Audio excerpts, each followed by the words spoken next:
Had to gavel a meeting into order. Thank you all for being here tonight.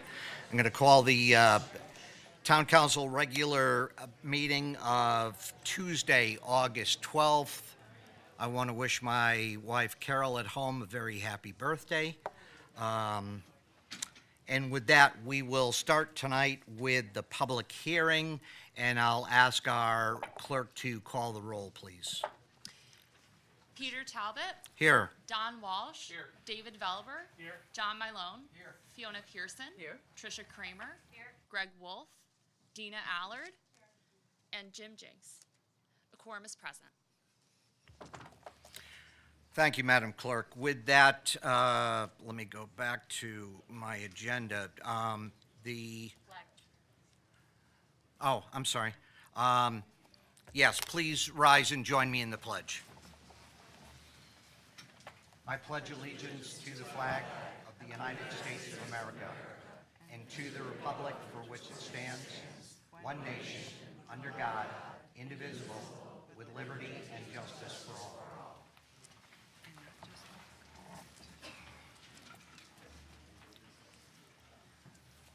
So the plan is for this evening, we are going to hear from Town Planner Mike Glidden, who will give us a rundown of the timetable.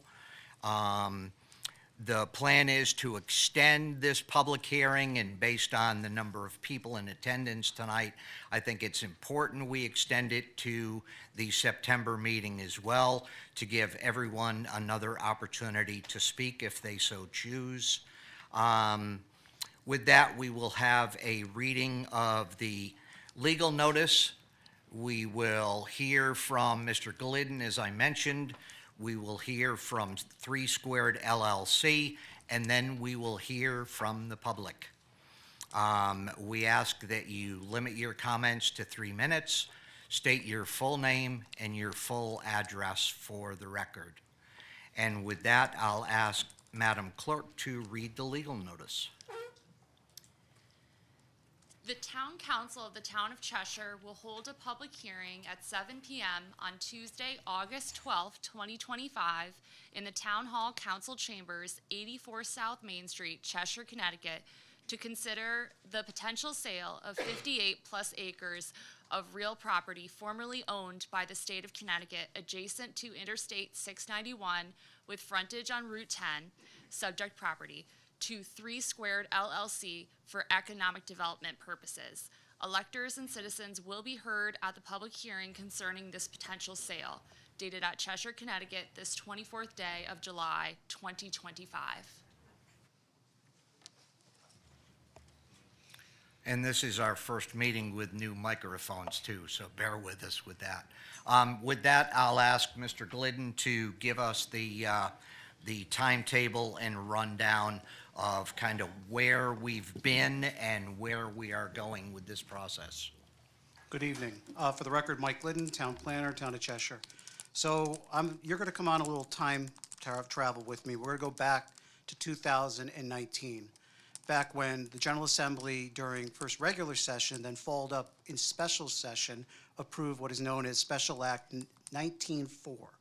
19-4 gave the Town of Cheshire the ability to market approximately 58 acres that were held by the state of Connecticut for economic development purposes.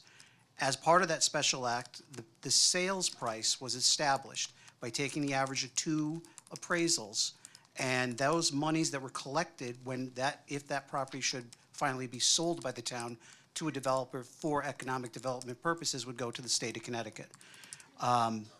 Now, that happened in 2019 is when that was approved by the General Assembly. In classic state of Connecticut fashion, it actually didn't get transferred to the town until July 26, 2022. So as part of that special act, we have 5 years to basically hold the property for marketing purposes. That 5 years starts from July 26, 2022 until 2027. At the end of those 5 years, if the town does not transfer this property to another entity for development purpose, meaning economic development, then the ownership reverts back to the state of Connecticut. So that's that's part of the whole transfer. Now, in 2023, the previous council investigated on possibly preparing an RFP to go out to solicit prospective responses for development applications. It was deemed at that time there was another property that's owned by the state, that it houses the Office of Inspector General's department, that there's about, let's say, 2.5 acres behind that house that would complement the development of this 58 acres and increase the buildable area. So we elected, we being the town and the council, kind of direct at the time in 2023, said, go back to the General Assembly and we'll try to get the additional 2.5 acres before we send this RFP out. The 2024 session, we got that. Now it was approved by the General Assembly, however, it has not been transferred yet because it still has a lot of hoops, the additional 2.5 acres. However, it was the decision of the council after that 2.5 acres was awarded through another public act that this request for proposals would go out.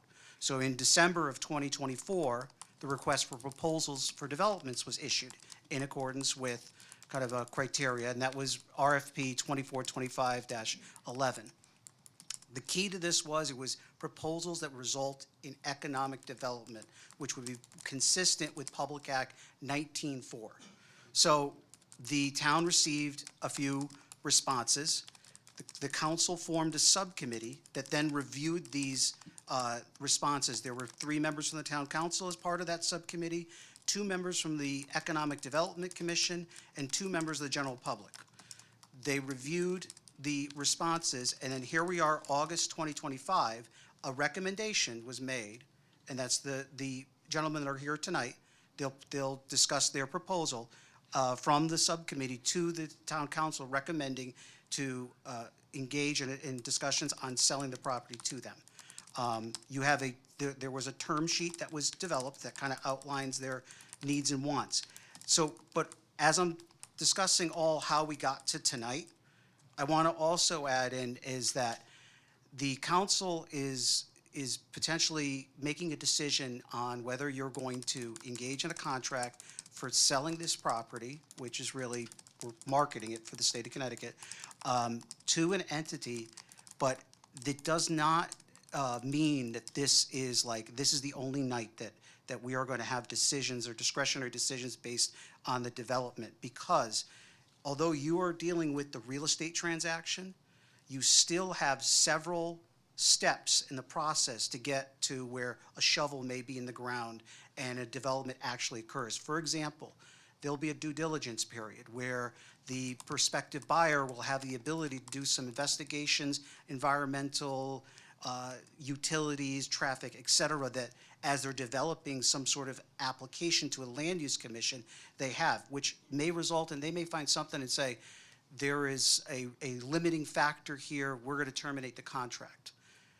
On top of it, like I said earlier, you're making a recommendation on selling the property. It would have to go to the land use commissions in town, your local land use boards. But the Inland Wetlands Agency will have to review it. This does not tie their hands. Their hands are their regulatory obligations through the general state statutes are very specific. They are looking at the balance between development and protecting environmentally receptive areas such as inland wetland soils or watercourses.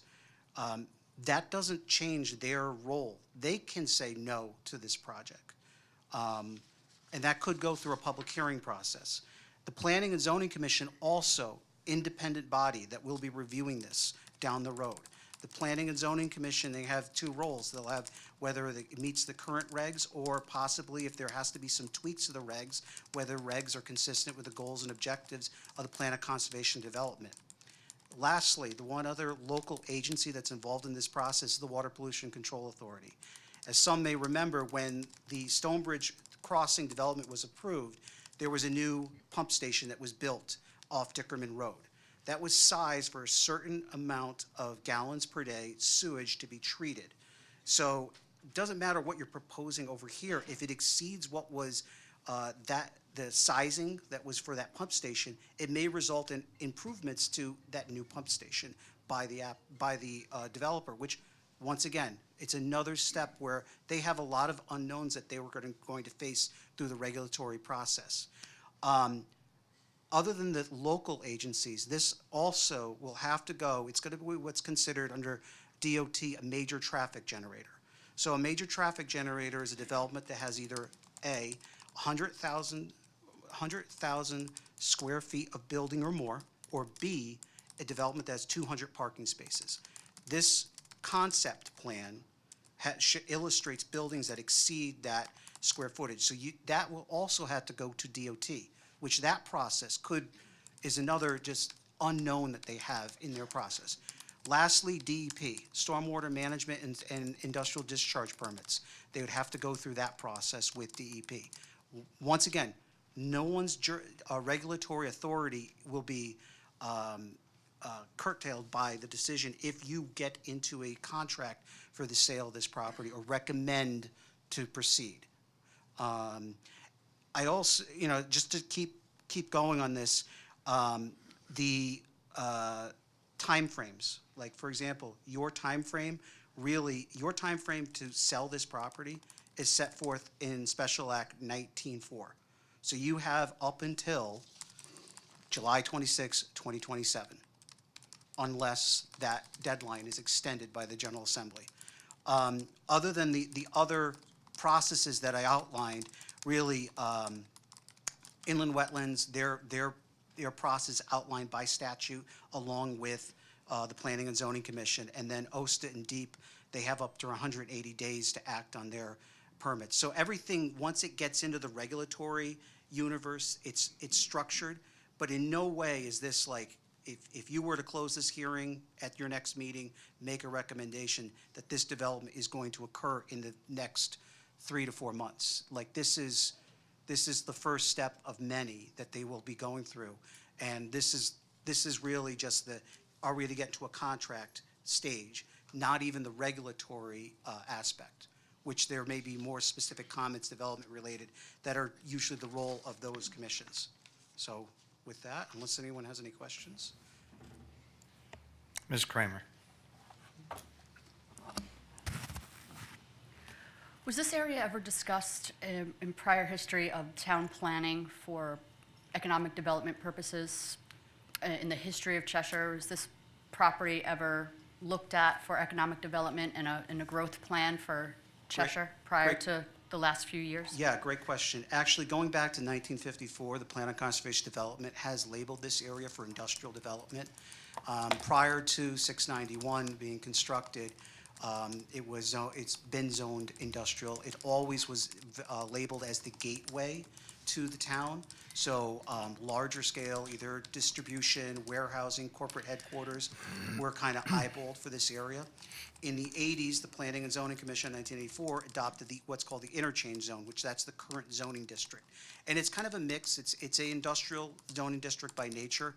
It allows for the same uses I just said because the previous plans of development kind of always hinted at either warehousing, distribution, or corporate headquarters.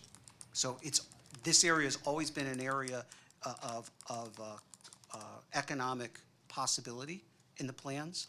Just nothing's ever occurred over there except for Stonebridge Crossing.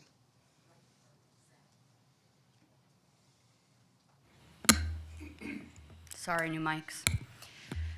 One last question, and then we can move forward. I'm just curious. Hold on. Give me a second. Oh, if Cheshire decides not to act on this, what can the state do with this property? Can they sell it regardless, or does the sale have to go through Cheshire's Town Council? So let's say it's 2027 and you fail to sell this property. One, the property reverts back to the state, and the state can do what they want with it, meaning it could be sold to a private entity. It could be developed for state purposes. So name a use that the state may need a new home, that could be there. They've identified this as a property for disposition, so they may sell it to whoever they want. And the thing too is, what you need to remember is when the state of Connecticut owns a property in Connecticut, they are exempt from local regulations. So they really can do what they want with their property. So if they hold on to title and they want to use it for a state purpose, it's up to them how it's developed. We have no say in that decision. We only have the say in the decision when it's a private entity that's developing the property. You're welcome. Anyone else? Thank you, Mr. Glidden. With that, we'll turn it over to the representatives from Three Square.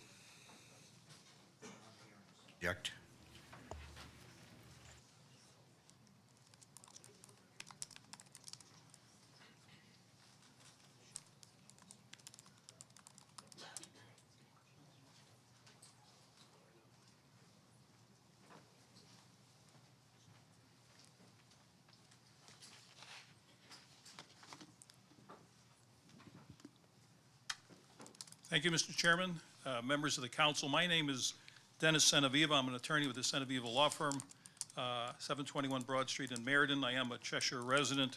I represent the proponent 3 Squared LLC. With me tonight as part of the presentation will be Isaac Schwecke, who is a member of 3 Squared and also a Cheshire resident, the proponent and main thrust behind the concept that we'll be reviewing with you and the public. Phil Doyle, who's passing out some little booklets, he is the land development and site planning consultant. The gentleman knows this site probably better than actually anyone in the state perhaps, and has done a wonderful job, in my opinion, on the proposed development. We've also brought with us Rob Adams, who's an executive vice president of TI Cold, which is the main participant in the plan should this be approved through the number of iterations and boards and commissions and make it into real existence. And as Planner Glidden has pointed out, this is a response to RFP 2425-11 involving the 58 acres or so that you have the you've acquired and have the right to sell to a third party for economic development. I wanted to point out too, before I begin with and actually Phil's going to do most of the technical presentation to show you the proposed site plan. Understand that the site plan really is a sort of a living, breathing matter or entity. It's the changes can happen, as has been pointed out, when you go through the whole due diligence process. You start checking, are there any environmental concerns? Are there any other issues that may motivate sliding buildings, shifting buildings, changing the size? We also have that wild card of the 2.5 acres that may be part of this development in the future from the state. And Phil has incorporated that into this proposal, and we want you to recognize that it's not something that is part of the 58 acres, but we'll explain, as Mike has already told you, that may be part of the overall development moving forward. When my client found this RFP, and again, being a Cheshireite, he knew the property well, was excited about the opportunity. He cobbled together a development team, including Phil and a number of our experts. We have a traffic consultant. We have, all sorts of parties involved in the process. And the development team has a collective 175 years of experience. I have maybe about 100 of those, but the rest of the team's 175 years of experience working on land use matters throughout the state. And I can tell you that we are really all excited about this project because it's really a plan that's been devised in a way that's responsive to your RFP goals and the desires of the client, and also a recognition of what's important to minimize any impacts of a negative nature on a neighborhood. So Isaac's going to participate in the presentation tonight to describe his vision for this Echo Park. The development is designed to meet certain current and future needs of the town and the development world, a primary factor when looking to ensure the long-term viability of any project. His vision is designed to provide a synergy with our neighbor across the street rather than a competition. So we believe that our development concept will not only ensure our success, but will create a new pocket of customers for the commercial stores, convenience store, gas station, and food establishment at Stonebridge Crossing. So again, we didn't want to be a competitor. That was never the goal. It's to work in concert. You probably have read a number of the comments about the components of Eco Park that we're going to present tonight. And again, Phil will go through all of those. I just wanted to point out that one of the main components is for a dining facility, a restaurant along the frontage of the parcel on Route 10. The component is obvious. We want to have an attractive building facing the main roadway, and I think it also, being a person who lives in Cheshire, another dining option is always considered, I think, a good thing. But the primary focus of the development and what we're going to be explaining to you and to the public is that we're talking about cold storage, about 119,000 square feet of cold storage and related 86,000 square feet for cold storage or light industrial uses is being proposed. And Phil's going to explain to you how the location of those buildings are such that it's kind of nestled within this property, because it's some rolling nature to the grades. The design is to make sure that the project works, but also to provide a wonderful buffer to any residential properties to our east. As part of the proposal, we had proposed in the latter or last stage of the development some business supportive housing units that would be located at the southeast corner of the site. But again, once the cold storage, warehousing, and related light industrial buildings are built and occupied, the component would make it easier for employees at this facility to live near their workplace. This type of attractive market rate housing is essential to attracting and maintaining a robust workforce in the community. However, if the cold storage component, as we're going to discuss tonight, finds a substantial need for more space than we are planning initially, this component may change to provide additional storage in the near future. One of the things that Phil Doyle is going to explain to you is how he and the team have taken great efforts to locate the industrial buildings so as to be nestled away from the traveling view shed along Route 10 and acres away from the residential properties along the eastern side of the site. He spent many hours reviewing everything about the parcel in order to ensure that the plan that is submitted tonight, and as it again is evolving, it will be responsive to the town goals. It was his idea to design approximately 25 acres of the parcel as an open space area on the eastern side abutting the residential properties. He can answer any site concerns, and Phil's also going to discuss the contemplated tax revenue generation from this development. We're talking about real estate taxes.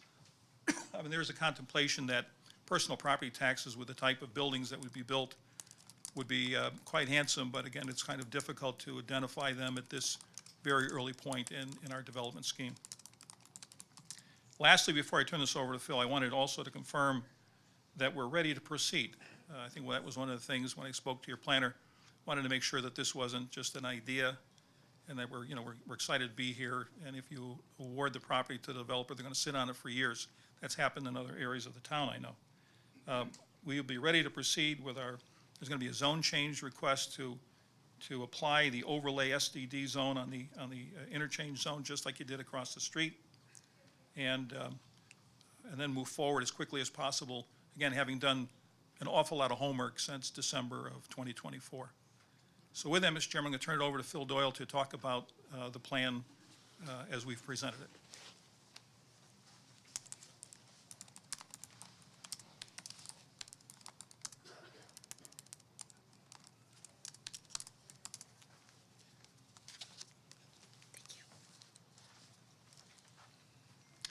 Good evening. Those of you who are on the steering committee have met me before. I'm Phil Doyle. I'm a land planner with LADA PC. We're out of Simsbury, Connecticut. And we have actually been looking at this property for about a little bit more than a year, working with Isaac Schuke, who was the lead in the Three Squares development. It was about a year or so ago that there was an indication from the town that an RFP might be coming out in September of 2024. So we had the opportunity to begin looking at the property in detail at that point. The RFP actually did not come out until December. So that what happened was, in terms of time frame, and I think the public should be aware of this, the council established a steering committee that would be evaluating proposals and then making recommendations back to the council. We and other people submitted responses to the request for proposals, I think February 14th. I think it was Valentine's Day. And at some point after that, the proposals were opened. There were, for our group, 2 rounds of discussions with the steering committee, and we tried to answer questions, and then we have been told that there was a recommendation that our group was recommended to the council for the sale of this property. So there's been a process that we have followed. What I've given to the members of the council is the graphics for the presentation we're going to be going through on the screen that people can follow along. The company that we are working for is a company called 3 Squared LLC. It's made up of at least one of the individuals that you will meet tonight, Isaac, and then another fellow who's over there, Roy. He's standing against the wall. He's about 3 feet taller than I am, and can't miss him. But they are a local group of entrepreneurs who have been developing properties and have found this piece to be particularly intriguing, in part, at least initially, because its location along the interchange. Now, Dante from my office has got the graphics. The site is, as Dennis has said, and Dennis has given probably 3/4 of the presentation, but it's about 58 acres, plus or minus. The state provided the town with a survey. It's a Class D survey, and it says that the property is there. But one of the things that will be incumbent upon a developer, whoever buys the property, is to develop a Class A2 survey that really defines the property. We think it's about 58 acres. Dante, can you just take the cursor and go around the border of the property, starting on the frontage, running to the east, and then along the rear yards of homes on Birch. The property then extends up Birch and then comes back to the 691 interchange, comes back, goes around an out parcel. That out parcel extends into the site about 1,000 feet deep, and then it goes around the back of the Park and Ride. Park and Ride takes up most of the frontage of this particular piece. The land is owned IC, as Mike Glidden had indicated, the majority of the land, about 47 or 48 acres. We have to define that when a survey is actually done. There's about 10 acres of land, Dante, if you could point it out, that is zoned AR, it's the age-restricted planned residential development right in that area. There's a section of this site that extends to Birch that is actually zoned for age-restricted development. Our frontage on Highland Ave, which is Route 10, is only about 350 feet long. It's not a lot of frontage for a 50-acre, 60-acre piece of property. It's a relatively small amount of frontage. So what it says is that the property is probably likely to be developed for industrial purposes. The frontage that exists on Stonebridge Crossing, across the street from us, Isaac, or excuse me, Dante, just take the cursor and run it along the frontage. They have something probably, no, the other side of the street, Dante. Take the cursor and run it down, yeah. you've got about 1,000 or 1,100 feet or so of frontage there that makes that property commercially viable for retail, restaurant, that type of use. We have only a limited amount of availability of that type of land.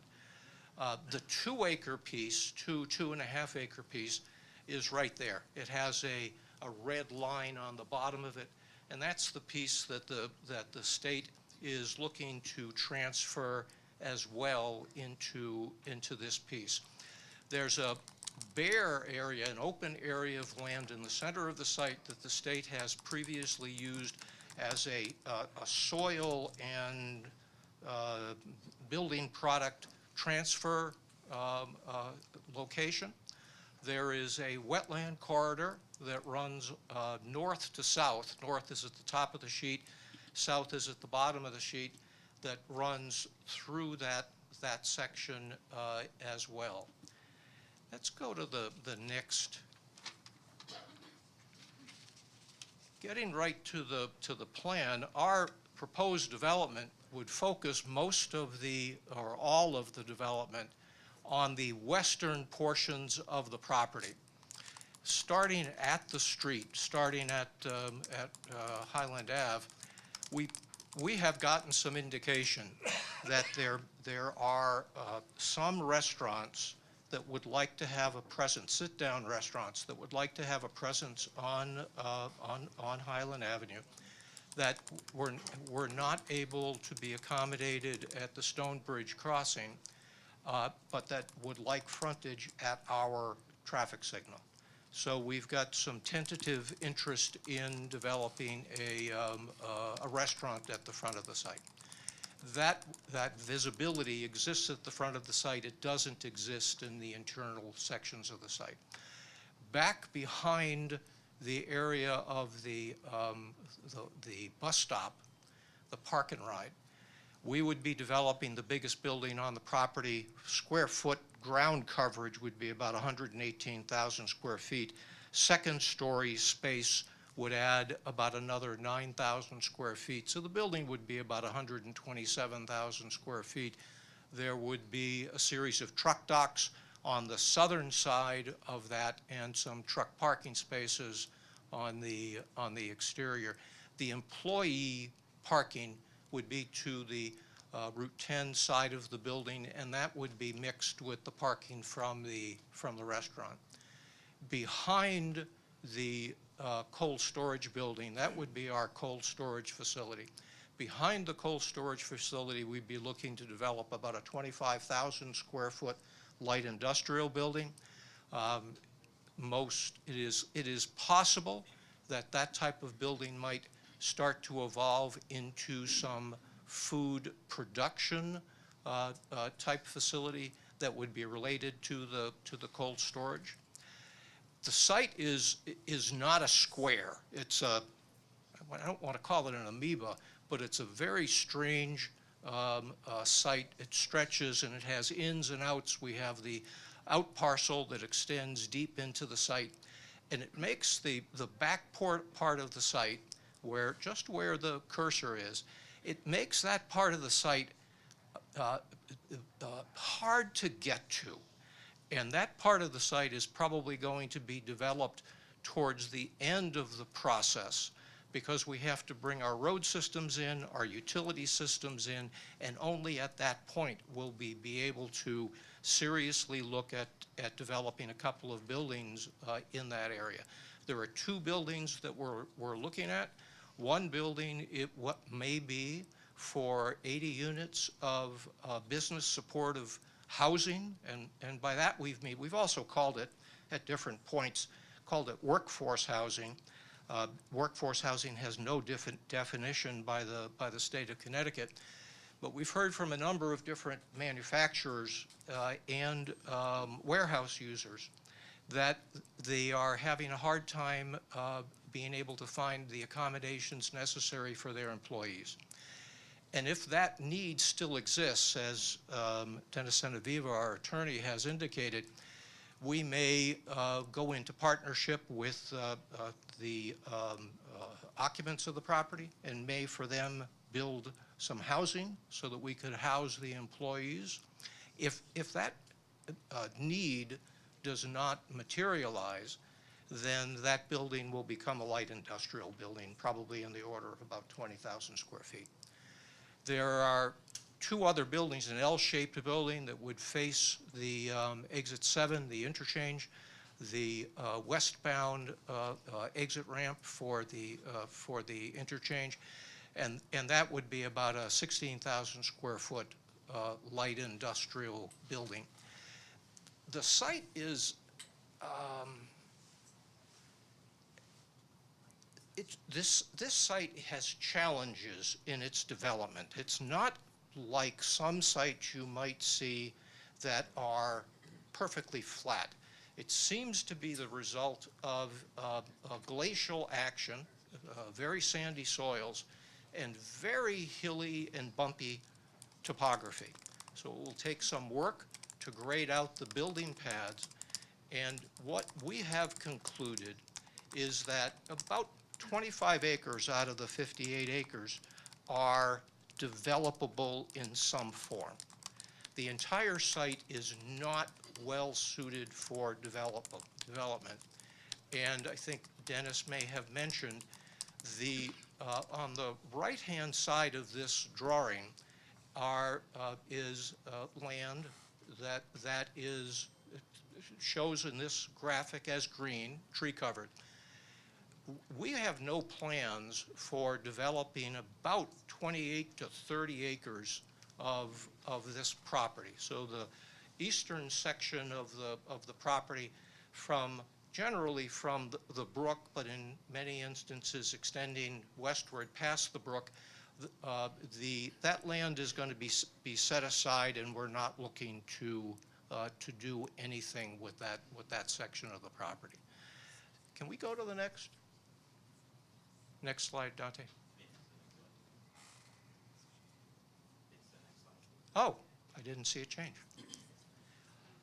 This would be the amended site plan if the state, what's going on with the state? The state passed the piece of legislation that Mike had mentioned and indicated that there's an additional 2.5 acres that is behind a house that they occupy that I think is the Inspector General's house, or a house for the Inspector General Department.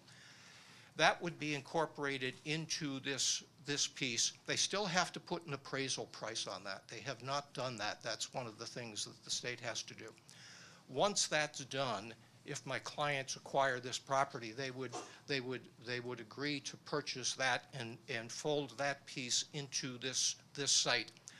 And that would make that southern section of the main developable portion of the site more viable, and it would allow us to develop about 40,000 square foot of additional light industrial buildings. It's valuable in that regard. You will notice on this, I'll point out, Dante, point to the sewage pump station. Down below. No. Near the stormwater basin. Right there. That little brown dot is likely to be a sewage pump station. One of there are usually premiums that come with the develop of piece of property. Sometimes you run into rocks, sometimes you run into water. You never know what you're going to hit. In this situation, with the grades running away from Route 10 and towards the brook, we have a sewer manhole that has been built directly in front of the site at the traffic signal. We have water there at the traffic signal. So we have the utilities, but we have to extend those. Any developer would have to extend those utilities into the site. Because the site is running downgrade, we can't get the water to the sewage manhole in Route 10. So we're going to have to build a gravity system in the site that drains to that sewage pump station and then pump the sewage back up to the manhole. Mike mentioned the flow. Mike Liddon mentioned the flow that was allocated to the pump station.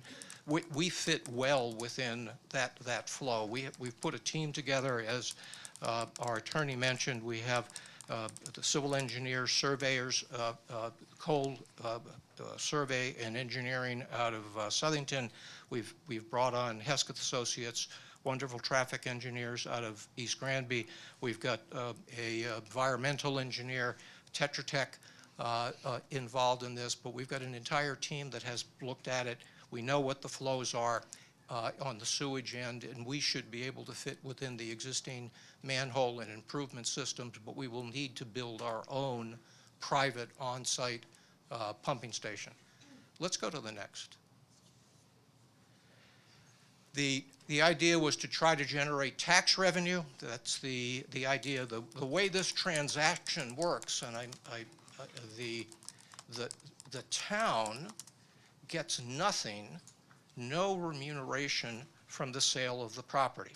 All of this effort that has gone in for the past 3 years on town council and steering committee and numerous other groups looking at this piece, and our development group, there's no money that flows back directly to the town on this. The state gets all the money. The state is looking to sell the property, and they've established the value.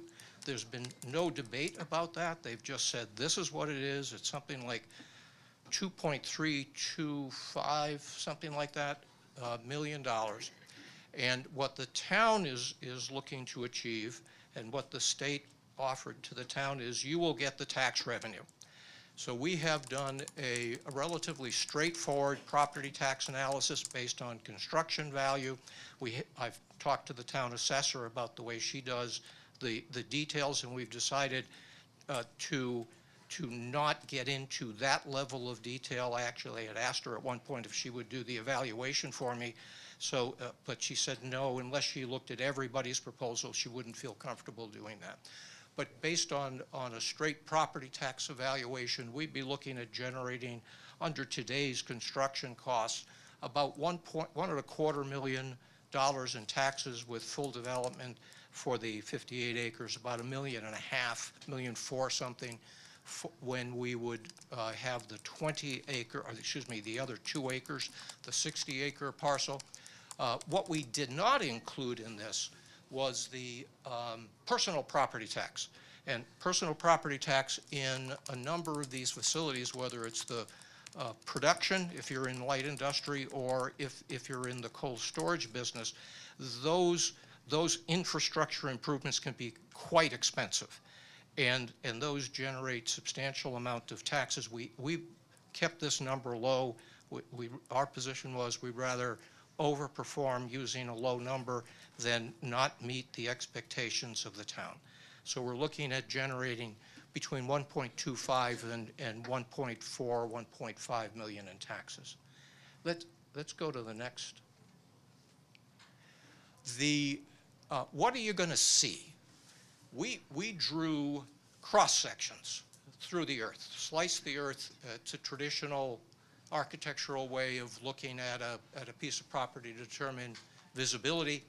And we drew a series of cross sections. The one you're first going to see, A, take the cursor and run, don't go to it yet. Just run down the A line.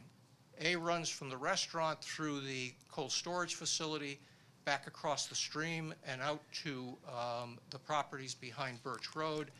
B, take B. B runs from the interchange through the industrial building, the possible housing, out to the Birch Road area.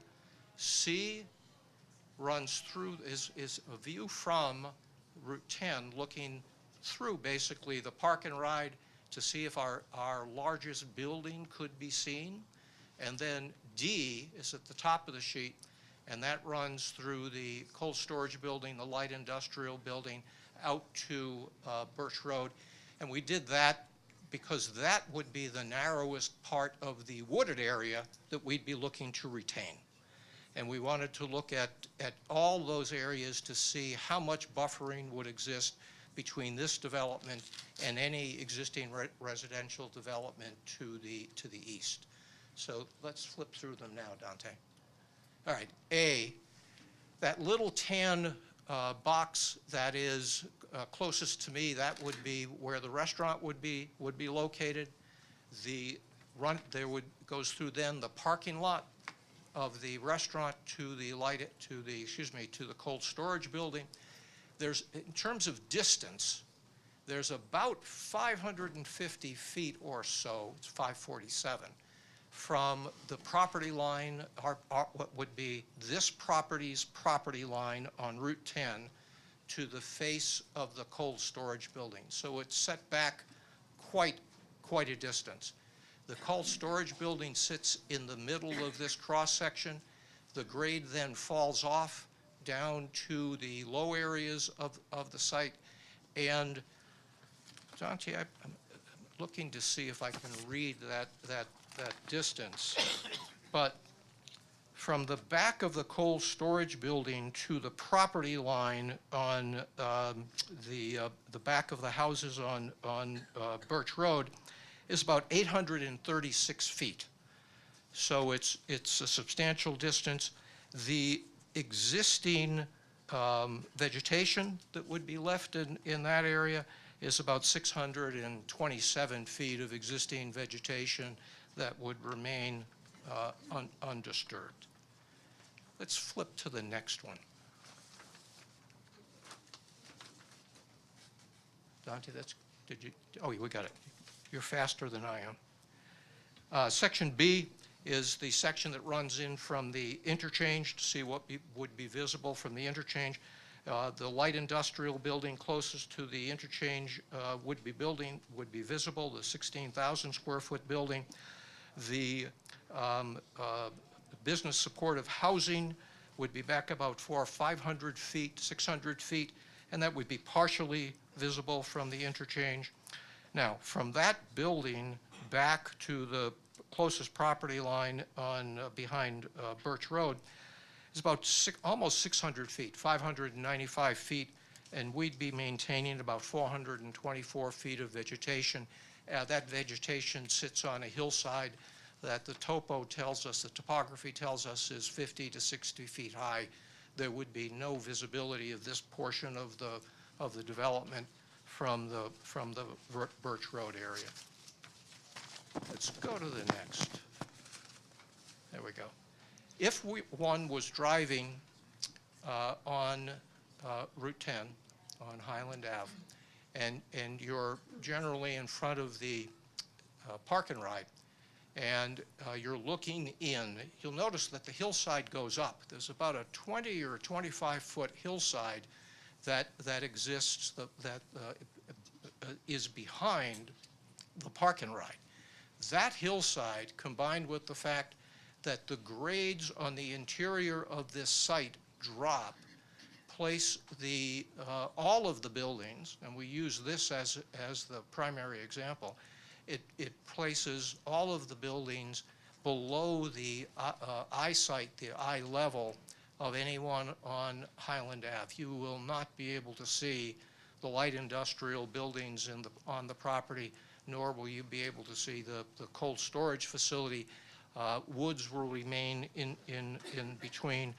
And I know these things people can get concerned and get emotional. I was just noticing that people have signs saying, keep Cheshire green. The intention here is to create economic development and not make this a development that is tremendously visible from the street. We'd like this site to appear as much as possible green from the street. Let's go to the next cross-section. This is the last cross-section we did, and it is a limited cross-section. It starts basically at the front door of the cold storage facility, runs through the light industrial building out back, and then extends across to the houses behind Birch Road.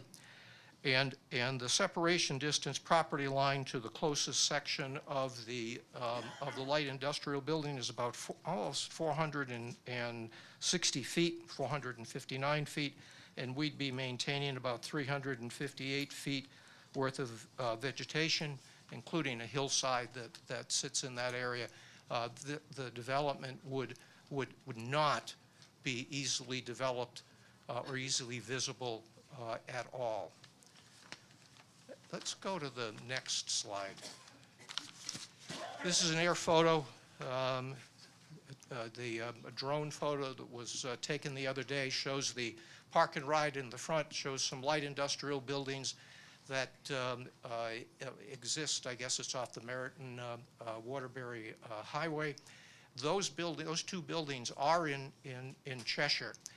The town line is sort of immediately adjacent to them, right where the blue strip is on this graphic.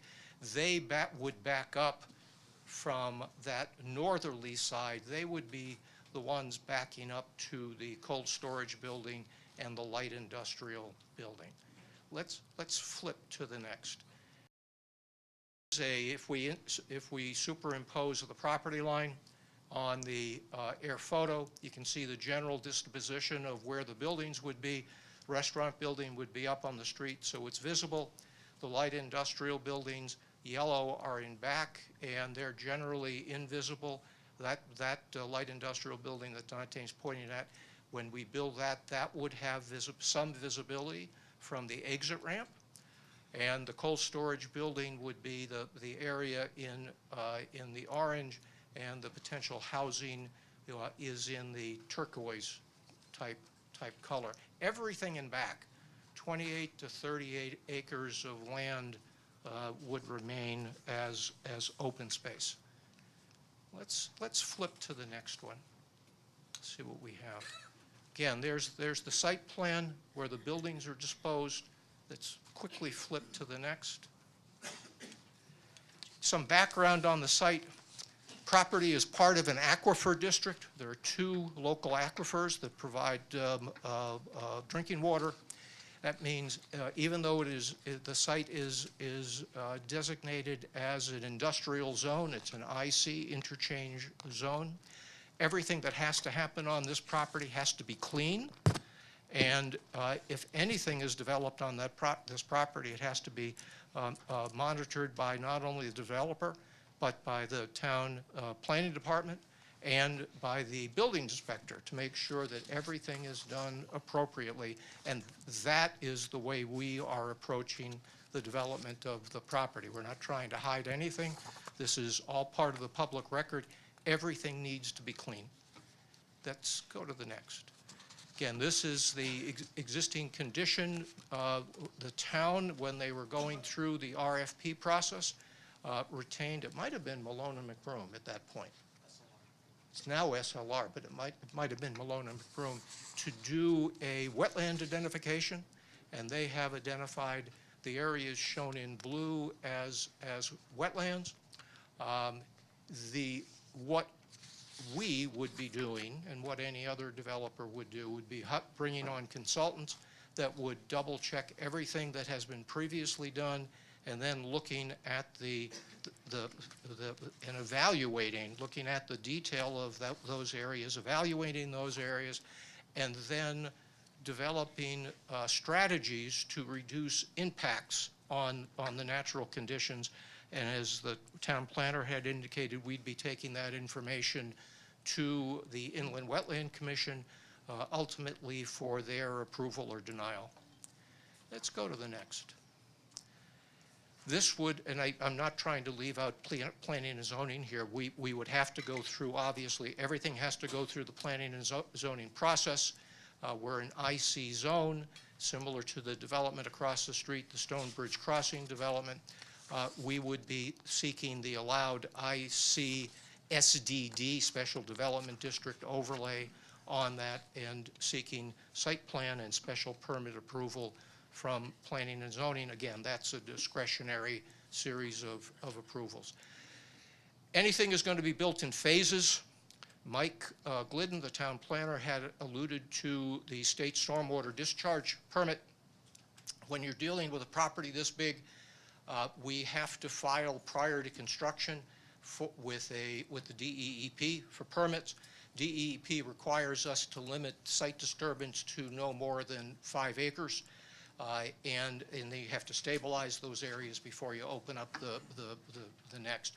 So on a very working basis, the first area we'd be developing would be out by the street, getting our access in, developing the restaurant pad, and getting ready to develop the cold storage facility.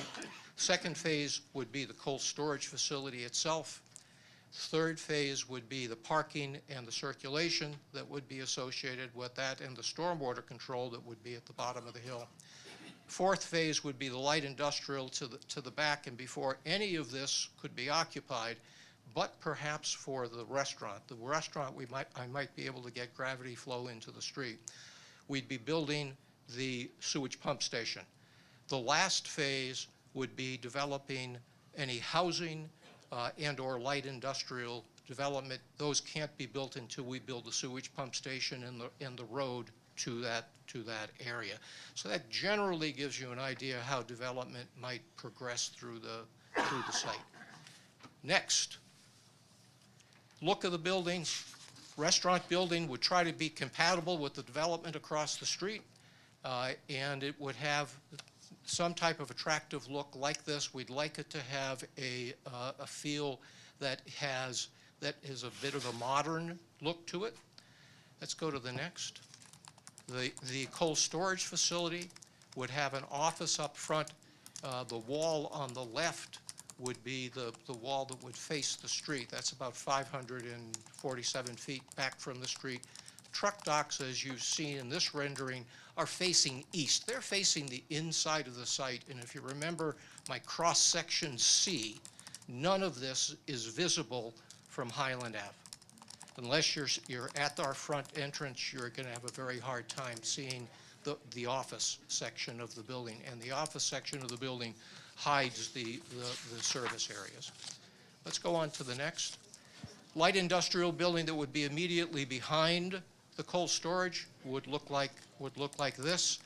Would have high ceilings, 30 feet, but our architect has said he'd like to have it, if we have some mezzanine space, he'd like to get some light into that space, so we've introduced a two-story appearance to that light industrial look. Let's go to the next, Dante. The housing would look like this. It would fit into the hillside. Let's go to the next. And then the light industrial that would be facing Hot Meadow Street, facing the interchange, is we would try to make it look not like a light industrial building. We wanted it to have, as it faces the intersection, a bit more of a residential character with a two-story look, and with the loading doors hidden on the inside of the L shape of the building. Let's flip to the next. That's sort of again, back to the original site plan. And then what do we have next, Dante? The vision.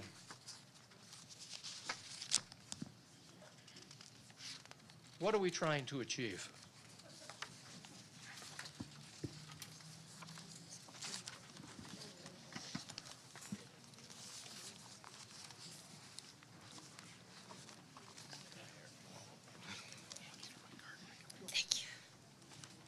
Good evening. I'm Isaac Schwecke, 10 Terrell Farms, Cheshire, Connecticut.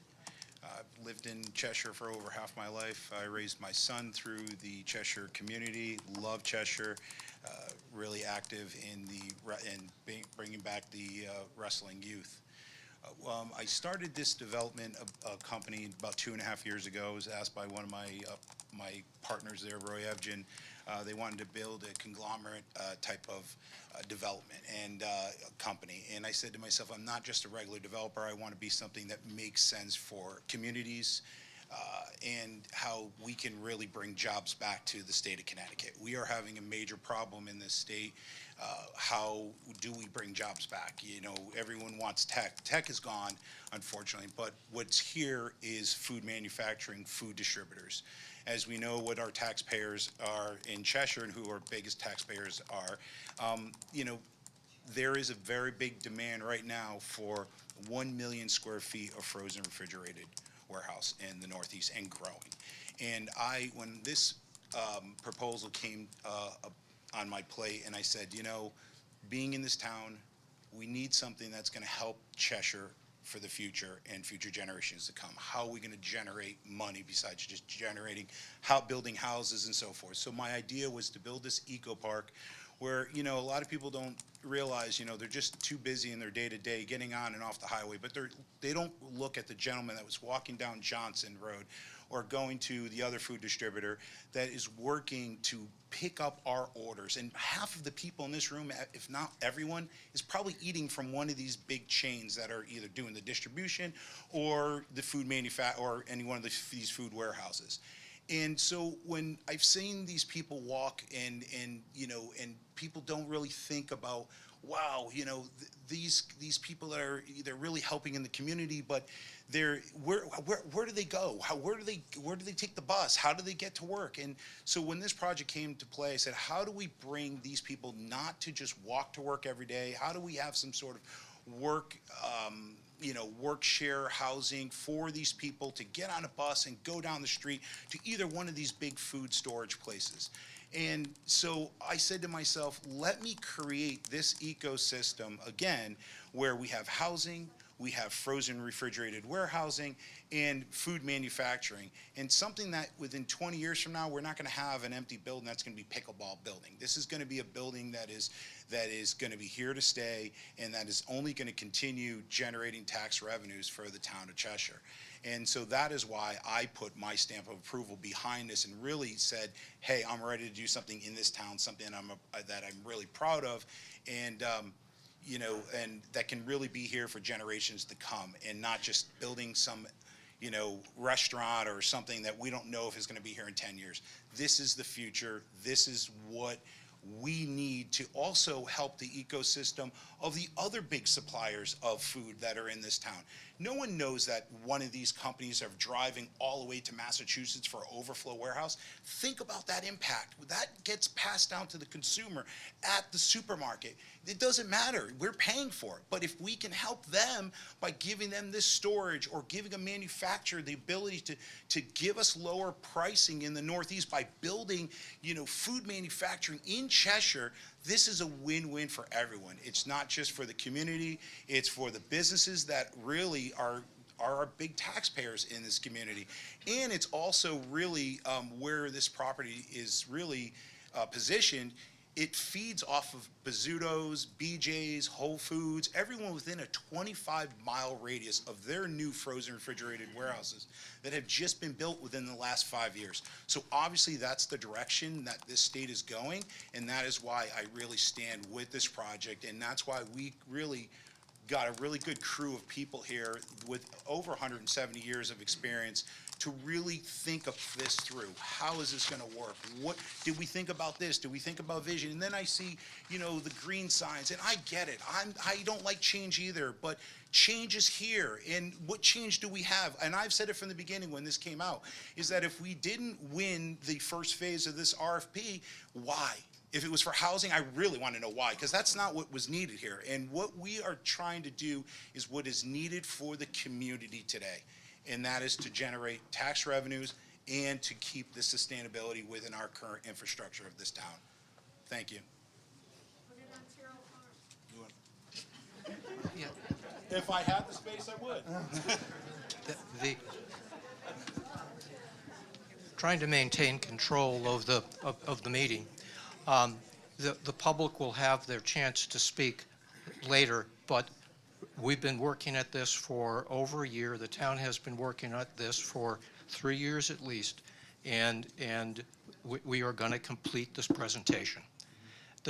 I would like to have one of our development partners now speak, and from Ty Cold, who would be partnering with Isaac to build and manage and run the premier asset as part of this development, which would be the cold storage facility.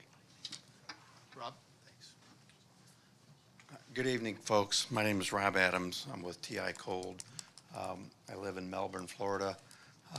Grew up in the Midwest and Indiana.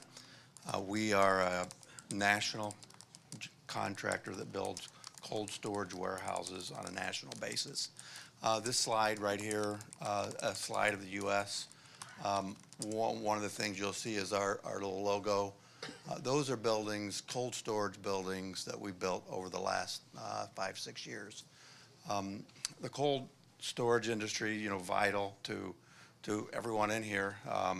Every manufacturer, as you go down, Stop and Shop or any of the grocers, the retail grocers, you know, they have distribution centers. If you go open a freezer door, you're going to see Swanson TV Dinners or Smithfield Bacon or any of those items that we buy every day. The facility that we would build here would be a facility that houses all that product that is then distributed to the north, to this region, to the northeast region. I just put this slide on there. We've been building these infrastructure facilities. I've been doing it for 30 years. So the type of building we're going to be there is a strong, solid building that everyone in this room probably will see product from. Next slide. I don't know if you can see a lot of the little dots that are in this, but these are potential, you know, farmers, distribution facilities, manufacturers of food products. Every one of these red dots, they manufacture some type of food item. They are potential customers that will put product in this building. So we don't realize there's hundreds of manufacturers of food that will be opportunity to utilize this building in this market. The next slide. This is a facility that we built over in Sturbridge, Massachusetts, not too far from here. This is a picture of the exterior of the building. The facility that we would build here would look very similar to this. Similar size, the office is going to be very similar. I think from Phil's slides, the elevation maps that he was showing, especially from the main road, you know, you probably won't even see the top of this building. But this is the type of building that we would build. We build these every day. They're very solid, well-constructed buildings. We build them every day in the U.S. Okay. And I think where we are, Dennis, unless you have a few things to say, I think we're going to walk back to our seats and turn it back over to the council. Thank you very much, and I appreciate the presentation that you gave this evening. Per recommendation of council, based on the fact that we've got so many people in the room, this is going to be our opportunity to hear from the public tonight. Again, if you would hold your comments to 3 minutes, you may queue up along, if you can, along the right side there. Step to the podium. Please limit your comments again to 3 minutes. State your name and address, and we will hear from Cheshire residents. Hi. Thank you for the opportunity to be able to speak. My name is Ron Naiman, N-A-I-M-A-N. I'm at 110 Victoria Drive in Cheshire. I represent the Board of Directors on the Castle Heights Association, and we are working in conjunction with the group from Birch Drive as well. And it's a very good presentation. I understand what they're doing. I personally just think it's the wrong thing for the wrong place. We are elderly people. We can hear very well, even with hearing aids or without. And we have noise that we hear right now from Whole Foods warehouse. And this would provide stereo for us, because we'll get it on both sides now.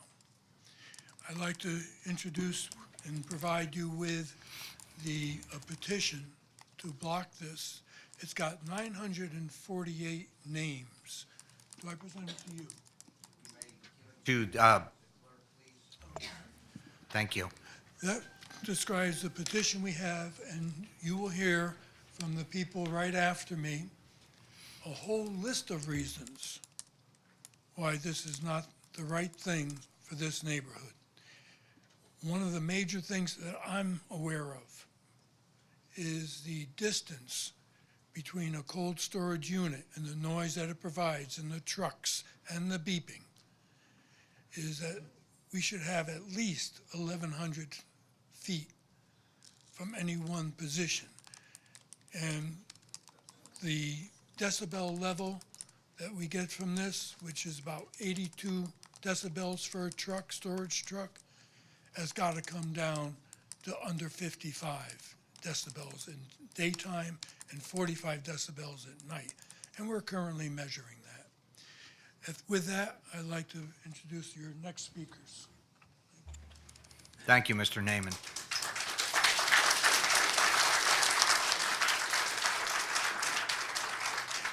Hi, my name is Bob Irving. I live at 165 Victoria Drive. I've lived in Cheshire my entire life with a couple of gaps. And I must say I attended Norton School with the mayor of this town. I guess it's the old Norton School now. How you doing, Pete? Good to see you, Bob. So how did we get here? How did this ill-conceived proposal get this far? My guess is that our neighborhood was forgotten. In 2019, when the state agreed to give the land to the town for sale, one of our state legislators said, the town can look for the right developer to build on the outskirts of town, thereby adding much-needed tax revenue while still keeping the small town feel our residents value. But we were forgotten. Our families living in more than 150 homes in the Birch Drive and Castle Heights neighborhood, which abut the land to the east, were forgotten. No one seems to have cared about keeping that small town feel for us. We are residents and taxpayers of Cheshire. Castle Heights, an over 55 community, collectively pays more than $1.3 million in property taxes while receiving few services. We support the town. We support the schools. But we and our Birch Drive neighbors were forgotten. There's been no community outreach, not by the town and not by the developer. In fact, right in their submission for the RFP, the developer requests that the proposed uses for the property be kept confidential from the general public until the town acts on it. Confidential in capital letters. In spite of that, we are here tonight.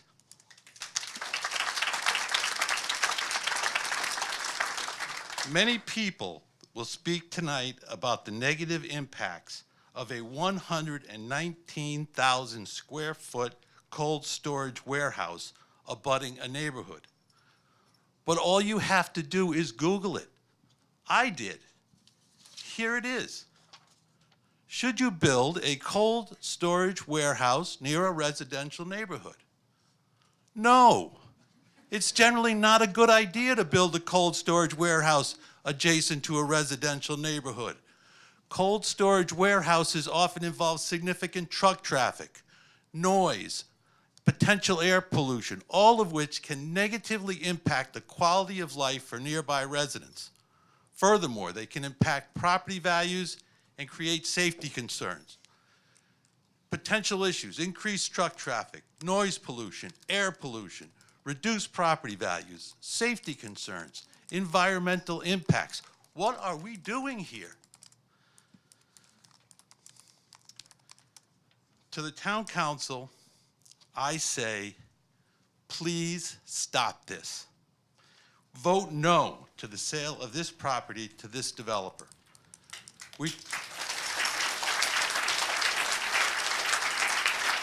Mr. Irving, We you're talk- at, we Mr. talk- Irving, you're at time. If you could Yeah, I'm all done. wrap it Pete. up. All done. Thank you. We went to grammar I- school together. That's All why right. you're getting the extra time. We talked to our councilman, Jim Jenks, last week, and he too expressed how concerned he was about the rampant overdevelopment of our town. I presume the rest of you feel the same. Here is a chance to save one small forest from developers. Go back to the state, request that the land be given to the town to be preserved as open space. At the very least,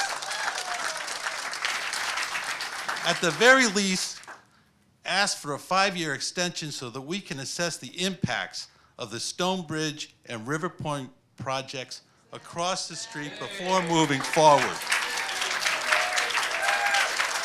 Mr. And Irving, finally- as much as I would And love finally, to. I'm done, and finally, Thank you. please do not forget us. We're here and we're going to stay here. Thank you. Thank you, Mr. Irving.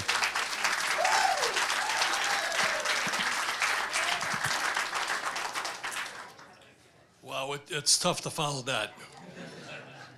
For the record, my name is Truax William Glass, commonly known as Bill Glass, formerly known as Detective Glass. I was proud to serve the town of Cheshire for 22 years as a police officer, the last 12 years as a detective. So now I look to the town council, you're supposed to protect us. You're supposed to have an open mind on this. You're supposed to have transparency. Bob touched on, we talked to Jim Jinks last week. He's our town councilor. The guy's 6'10". I've never seen him. Never seen him in my neighborhood. We asked him about transparency and standing tall, and he couldn't give us an answer. So why were we blindsided last week on this whole situation? When this has been going on since 2021, when somebody requested a zone change from the interchange to an industrial commercial. That's one question. How come there was no signs posted on the land for RFPs? Maybe some other people who don't always have their nose to the grind to put in developments would know about this. So we wouldn't be screaming here to get here on the last minute notice. We had my neighbors from Castle Heights and my neighborhood, Birch Drive, Aspen Drive, we're blindsided here. So the steering committee, you got a couple, 2 or 3. How did you come about picking this? What was so bad about the other one? I don't know what the other one was, but what was so bad about it? Tax benefits.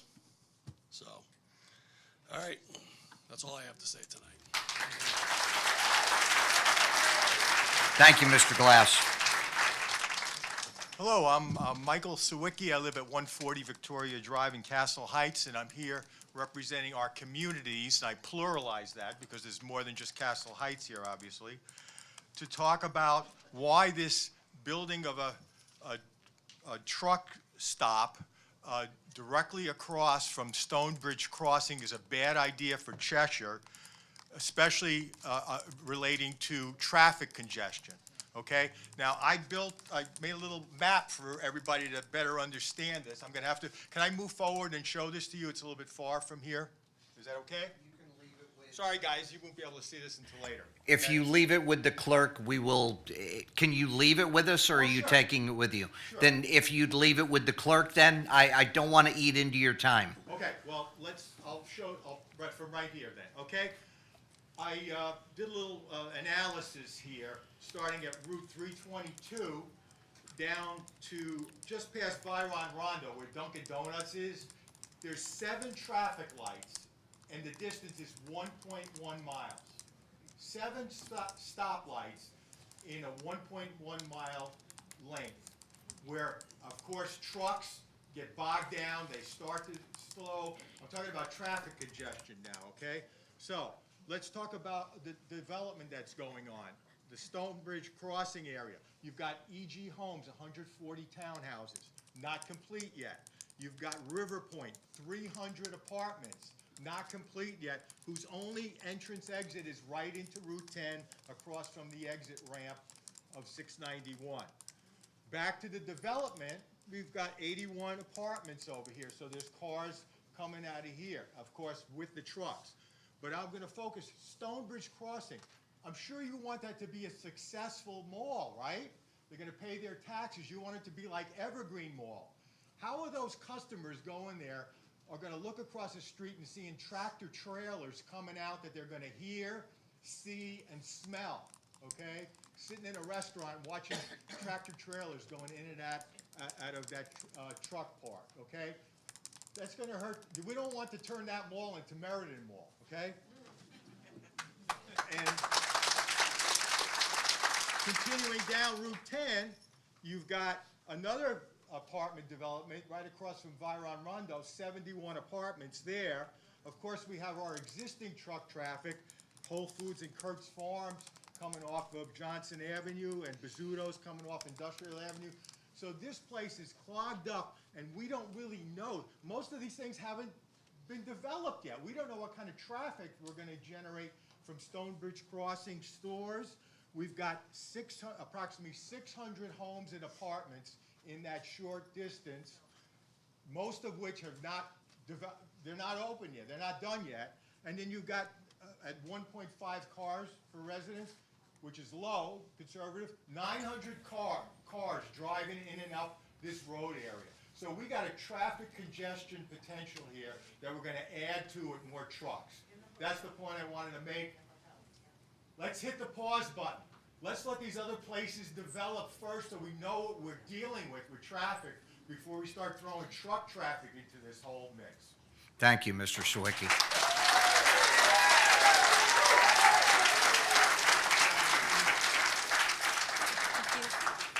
I'll autograph that if you want. Very well done. Good evening, councilors. Thanks for meeting with us.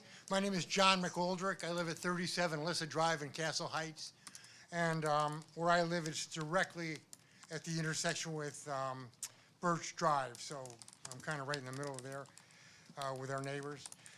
So I was asked to look in a little bit to the noise issues we have in the area and to do a little reporting on it. As I'm sure you probably know, the Connecticut statutes and Cheshire ordinances require that at nighttime between 10 p.m. and 7 a.m. it be limited to 45 decibels. During the day, 7 a.m. to 10 p.m., 55 decibels is the limit. Anything in excess of that would be in violation of the law and considered unhealthy, which is why it exists. So I started measuring with my monitoring device, decibel reader, on Saturday afternoon, and I did 5 readings during the day. And the average, I didn't list them all here, but I averaged them, and the average of the 5 readings during the day was 56.92, which is over the legal limit. Then during the nighttime, I did 2 readings, and the average there was 53.5, which again is over the limit. On Sunday, I did 6 readings during the day, and the average was 54.9, which was within the limit. Sunday night, I did 1 reading, which 53.5, which is over. Monday, I did 4 readings. The average was 59.8, again over the limit. On the Monday, I did 1 at night, it's 56 over. Today, I did a 1 night reading, 57.7 over, and 3 readings during the day today, 57.7. So the vast majority, as you can see, are already greatly exceeding the legal limits. Granted, from the major contributor here is I-691 and Whole Foods. We hear the noise coming from Whole Foods, particularly their refrigeration unit, which is, and I'm sure many of our neighbors hear it, is this humming, pulsating hum that we can hear. So we don't want to hear that in stereo, folks. Believe me, it drives us crazy. So that kind of covers the noise and our deep concerns about it, and I just wanted to bring it to your attention. Thank you for your time. Thank you, Mr. McGoldrick.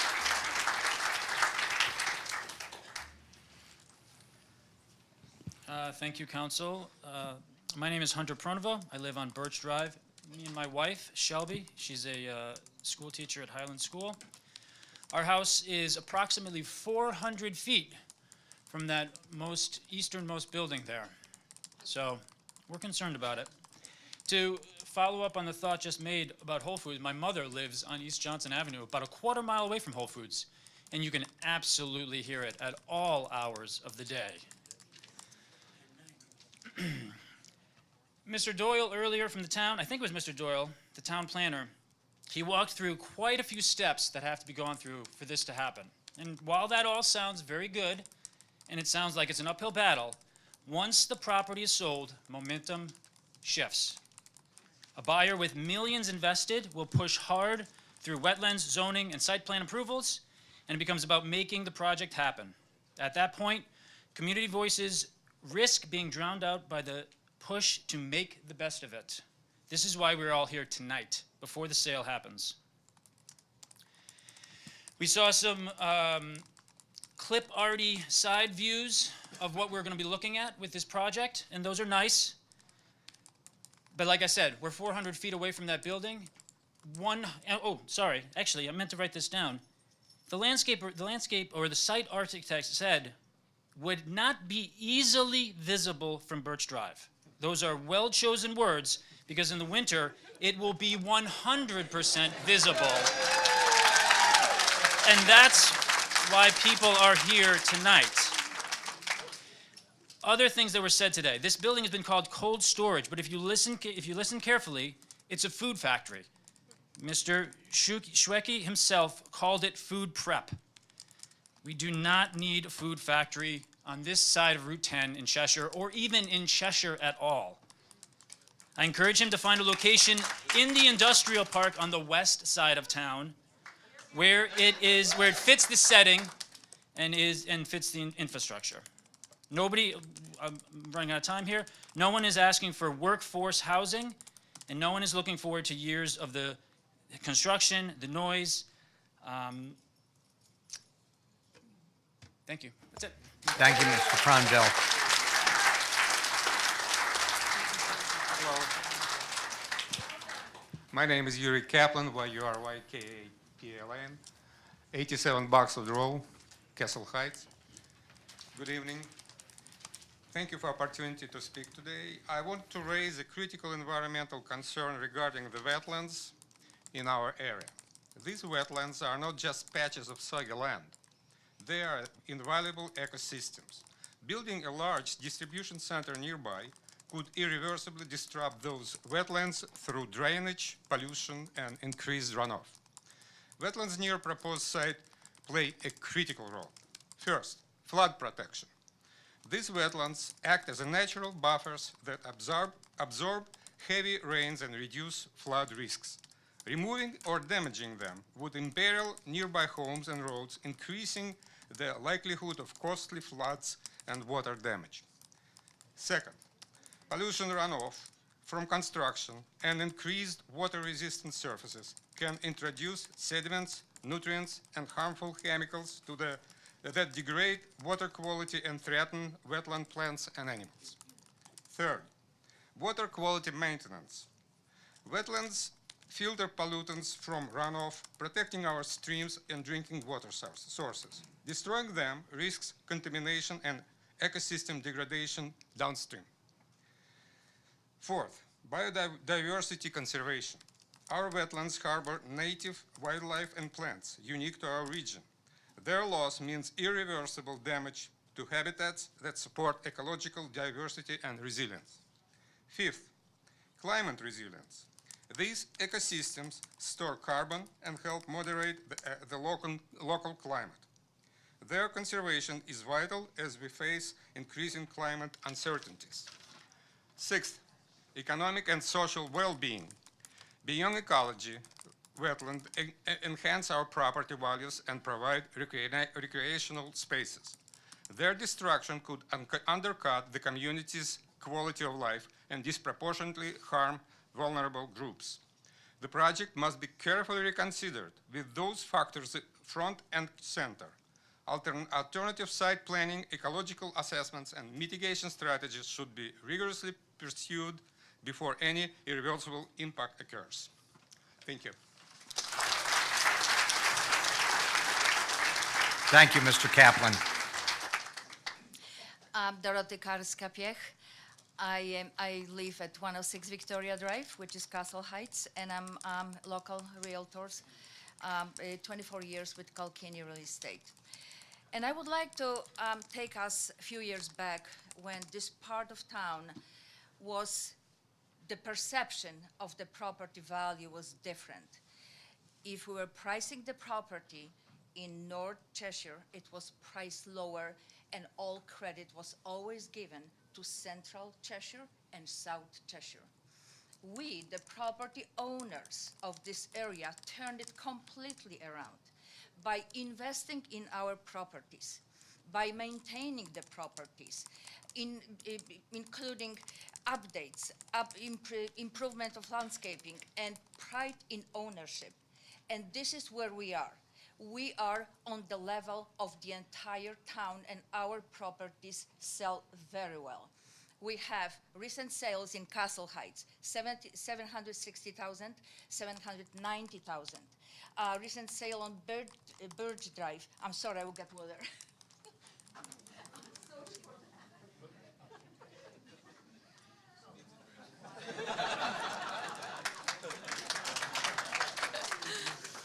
Recent sale on Birch Drive, race rent style home, 520,000. And it happened at the end of March. Do you think that knowing about this development, this person will be happy to spend this money across from the development we are talking about? No. And I have a question for you. Would you spend 790,000, 760,000, knowing that you will be hearing this awful noise and traffic all the time? No. Thank you. We are, I'm sorry? Let's let We the speaker are- speak, please. We are surrounded by noise and by adverse factors. We have 691, we have 322. One part was quieter, and we deserve quiet enjoyment. One part was quieter, was what the part that actually they are going to develop now. And it was very sad and disturbing to me when it was read out loud to us by one of our neighbors that we were called outskirts of Cheshire. If our developments right there provide exactly the same amount of taxes like this one, don't we deserve better? So, in real estate, there are houses and areas that have stigmas. I will name one, power lines. And you will ask, what is the percentage, how much lower the people get for their properties in these particular neighborhoods? I would answer this. Some people will never go there, no matter what the price is. And we will get a stigma on our area as well. Can you imagine leaving our neighborhood turning left into 322 with all this tremendous traffic?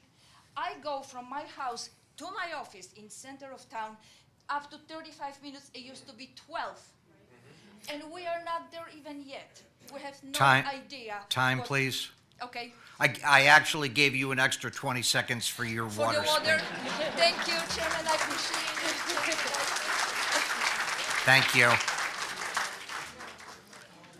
Good evening. My name is Rennie Verbeek.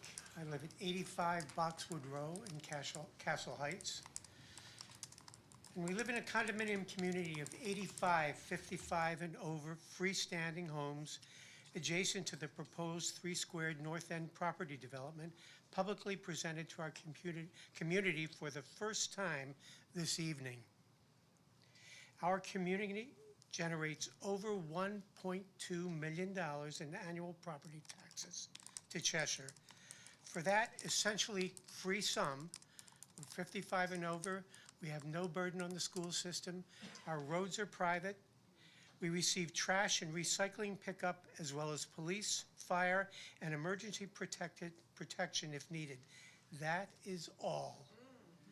Our roads are private, therefore all upkeep, such as road maintenance and snow plowing, comes at a considerable additional expense, none of which is shared by the town, but by our own Castle Heights community. One would expect that with such a significant annual financial contribution to our Cheshire community, especially benefiting our schools, that the town council would have reached out to not only us, but also our surrounding Birch Drive area neighbors, making us aware of the gifted 3 parcels of land, then consisting of approximately 58 acres from the state.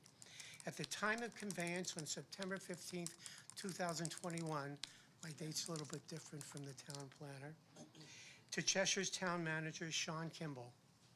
This date is especially critical as the terms of conveyance require the sale of the property for economic development purposes within 5 years after conveyance, or it shall revert to the state.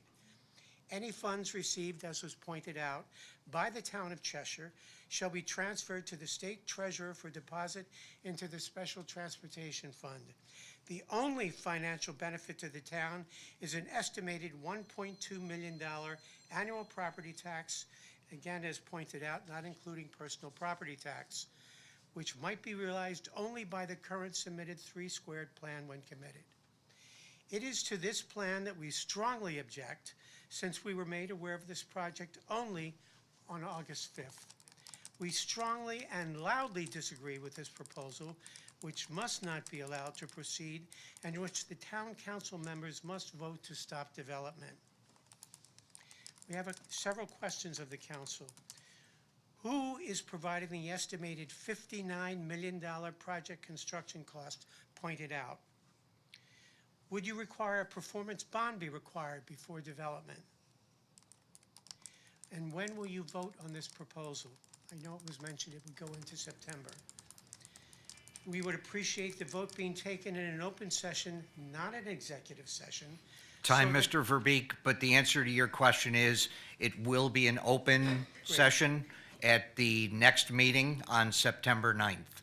And we will hold a public hearing with the approval of my colleagues, we will hold another public hearing prior to that. Great. Thank you, sir. You're actually concluding my speech as well. Thanks for your consideration. Thank you.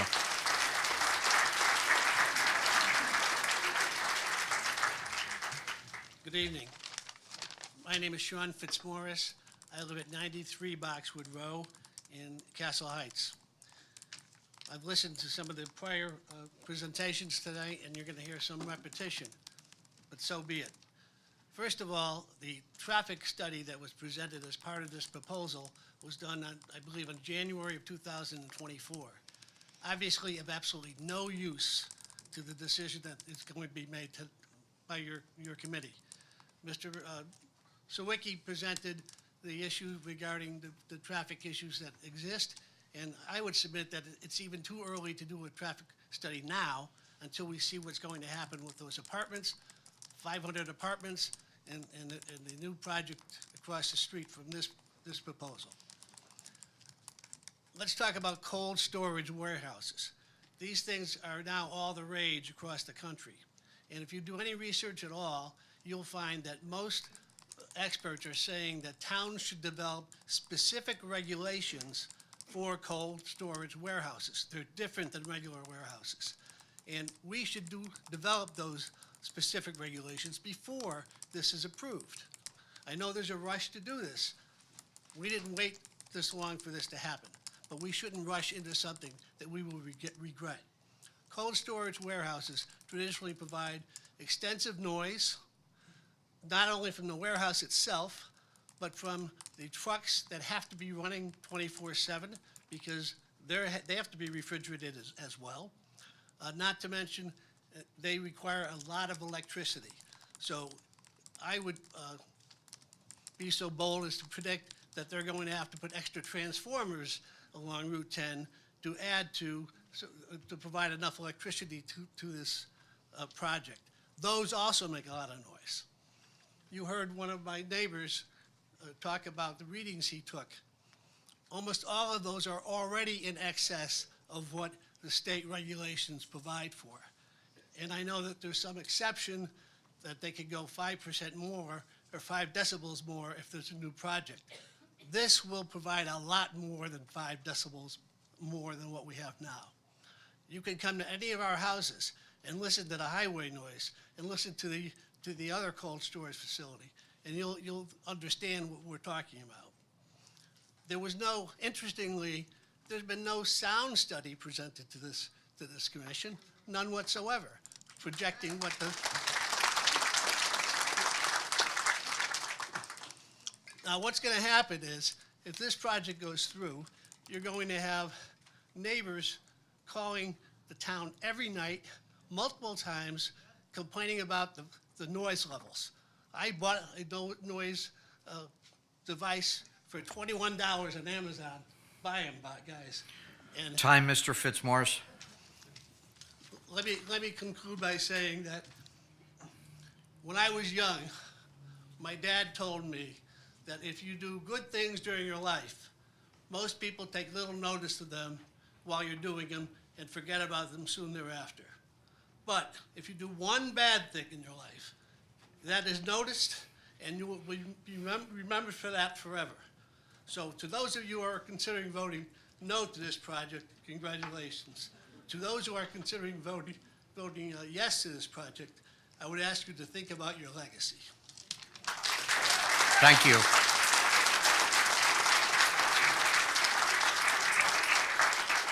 Good evening. My name is Joanne Smartin. 6 years ago, my late husband and I purchased a home at 33 Alyssa Drive in Castle Heights. Prior to retirement, I was a healthcare professional. But I want to tell you about my neighborhood. There are 88 homes in Castle Heights occupied by lovely people, all by definition elderly. The vast majority of us are over 65. I spent a fair amount of time reviewing the proposal and recognize that this property is zoned industrial as in the proposed use. In the executive summary, the developer states, and I quote, "The proposal should be responsible, sustainable, and fit the scale of the area without causing adverse impact on the immediate area." Castle Heights is in the immediate area, and our quality of life is at risk. The adverse effects of this proposal would cause multiple health dangers to the elderly, and I'll briefly define two of the many, and both of them were noted in previous speakers. Number one is air pollution produced by the trucks. This is known to cause respiratory problems leading to coughing, wheezing, shortness of breath, and can worsen existing conditions like asthma, COPD. It can also increase the risk of respiratory infections and lung cancer. It's been linked to an increased risk of heart attacks, strokes, cardiovascular disease. Other effects include potential nervous system problems such as Alzheimer's. The second one is noise. Noise from the multiple trucks on this site throughout the night, their engines running to maintain refrigeration, the beep beep when they back up, and the general rumble they generate as they move will contribute to sleep disturbances for our residents. Sleep deprivation has been linked to heart and kidney disease, diabetes, stroke, high blood pressure, and depression, as well as lapses in memory. It can negatively impact motor memory, coordination, and decision-making, potentially increasing the risk of falls. Again, I understand this property is zoned industrial. However, there are many more uses allowed in this zone that won't impact the health of our elderly residents in Castle Heights. Please deny the sale of the property based on the proposal before you. Please protect our health and quality of life. Thank you. Thank you, Ms. Smart. Elaine Wilkinson, 119 Victoria Drive. As you have already heard, there are many issues concerning cold storage facilities. The constant, unrelenting noise from compressors and refrigerant trucks, the backup alarms from the trucks, the diesel fumes, the potential for serious refrigerant leaks, traffic congestion, etc. Because of these concerns, most experts recommend cold storage warehouses not be located in residential areas. While this proposal has extensive sections on the need to protect the wetlands, endangered species, and the aquifers, there is only one remedy to protect the humans living next to the facility. That remedy is a large undeveloped area of 300 to 700 feet buffering the existing neighborhood. They offer no additional solutions to protect residents from the noise and other problems. It's foolhardy to think that open space and deciduous trees, which lose their leaves for at least 6 months of the year, will be any barrier to the noise generated by the trucks and the compressors on the buildings. We expect our elected officials to protect our right to live in a safe and healthy community. Living on the town's northern edge, does not justify treating us as secondhand citizens. Ask yourself, would you put this type of facility next to a residential neighborhood in the south end of town? Although the area is zoned for commercial use, any enterprise developed there must be compatible with the adjacent long-standing residential community. A cold storage warehouse does not meet this requirement, and the town council should not approve this proposal. Please do the right thing. Protect our existing neighborhood. Do not approve this development. Thank you. Ms. Wilkinson? Ms. Wilkinson, if I may, did you also send in an email? Yes, I did. Okay, thank you. My colleagues are in receipt of that because it was copied to the council. So I was going to read it into the record tonight, but since you're here, we'd prefer to hear from your own words. So thank you. Appreciate your comments. My name's Dave Wilkinson, my better half. I live at 119 Victoria Drive. In 2017, a new housing development was built off of Route 68 and North Farms Road in Wallingford. Unfortunately, it was built close to Thurston Foods Company, who have a large freezer component to their building. The new homeowners would wake up during the night. I used to live there, and that location of Thurston Foods probably has 2 acres between them and the houses, all with trees, all with deciduous trees. Thank you.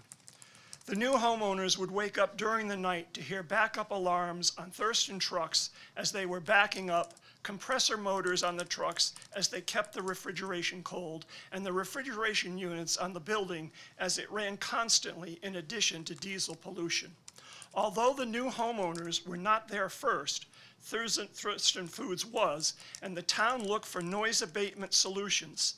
However, the cost in 2017 was $800,000. There is no noise abatement in this proposal. Castle Heights is an existing neighborhood of 88 homes. Collectively, we pay the town of Cheshire approximately $1,300,000 in taxes annually. Of 88 homes receive the following services from the town of Cheshire. This is what we get. No town water, no town sewage, no town fire hydrants, no town street lights, no road maintenance, no snow plowing. Our children, if they were young enough, were not allowed to go to the Cheshire schools. That's what we give. That's what we get. Now this proposal wants to give us air pollution from diesel fumes, noise pollution so we won't be able to sleep with freezer compressors and refrigerant trucks running 24/7, reduced property values. We at Castle Heights don't want this is the first and last offer. Thank you, gentlemen.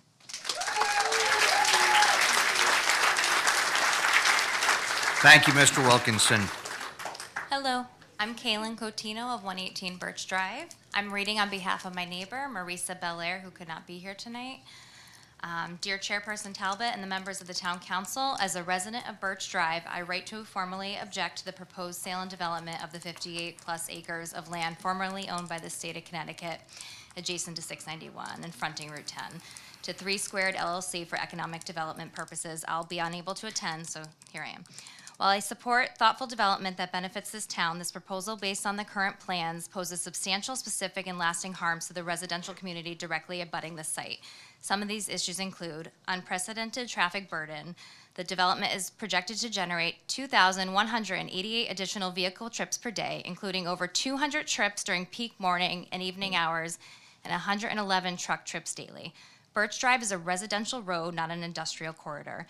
There is no current infrastructure to support the volume of traffic safely or efficiently. The proposed buffer of 300 to 700 feet does not mitigate the excessive truck noise, emissions, or safety risks that will now characterize the neighborhood. Noise, light, and environmental concerns. The 20 planned loading docks for cold storage, along with additional docks for light industrial use, will introduce continuous industrial noise, high lumen security lighting, and around-the-clock operations. These disruptions will significantly lower our property values and quality of life for current homeowners. Moreover, the nature of cold storage often includes diesel-powered refrigeration units idling throughout the day and night, a serious concern for air quality in a residential zone. Lack of planning for public use amenities. The proposal includes a parking lot off Birch Drive intended for trail hikers. However, there has been no discussion of how this will be monitored or maintained, what its hours of use will be, or how the town will prevent overnight parking, littering, or misuse. This invites further non-local activity on a quiet residential street. Overburdening of public services. With the addition of 81 low-income housing units, questions must be asked about capacity planning for schools, emergency services, and transit infrastructure. While affordable housing is important, the density and location of these units within an already strained corridor have not been justified with data or public input. Birch Drive already abuts the shops at the Stone Bridge, set to open soon. We have yet to see how this development will impact the 691 corridor in the Birch Drive neighborhood, making the 3 squared proposal even more concerning. Rather than rushing ahead with the additional development, I can't even talk anymore. She's too big for me. But development of that area, since once things are done, they cannot be undone. Insufficient public process and transparency. Further, this proposal raises many unanswered questions. Has an independent environmental impact study been conducted? Have alternative buyers or development scenarios been evaluated? What is the long-term economic projection of this development versus other uses? Will Birch Drive be subject to eminent domain, easements, or traffic reengineering to accommodate the proposal? As both a resident and practice attorney whose property lies within the impact zone, I take these issues seriously and will continue to work with fellow residents to ensure our rights and quality of life are protected. The council has a duty to exercise proper due diligence, transparency, and public involvement before committing to irreversible decisions. Requests for action. I respectfully urge the town council to postpone any vote on the sale until an independent environmental and traffic impact analysis is completed. Open a community forum specific to Birch Drive residents to address concerns with detailed design and use plans available. Ma'am, time? Yep, But I'm all done. I do have, I was going to read into the Yep. record Ms. Belair's Yep, comments. so you have I it. will make sure the rest of the email is Yep. shared with my colleagues. All right. Thank you very much. Yep, perfect.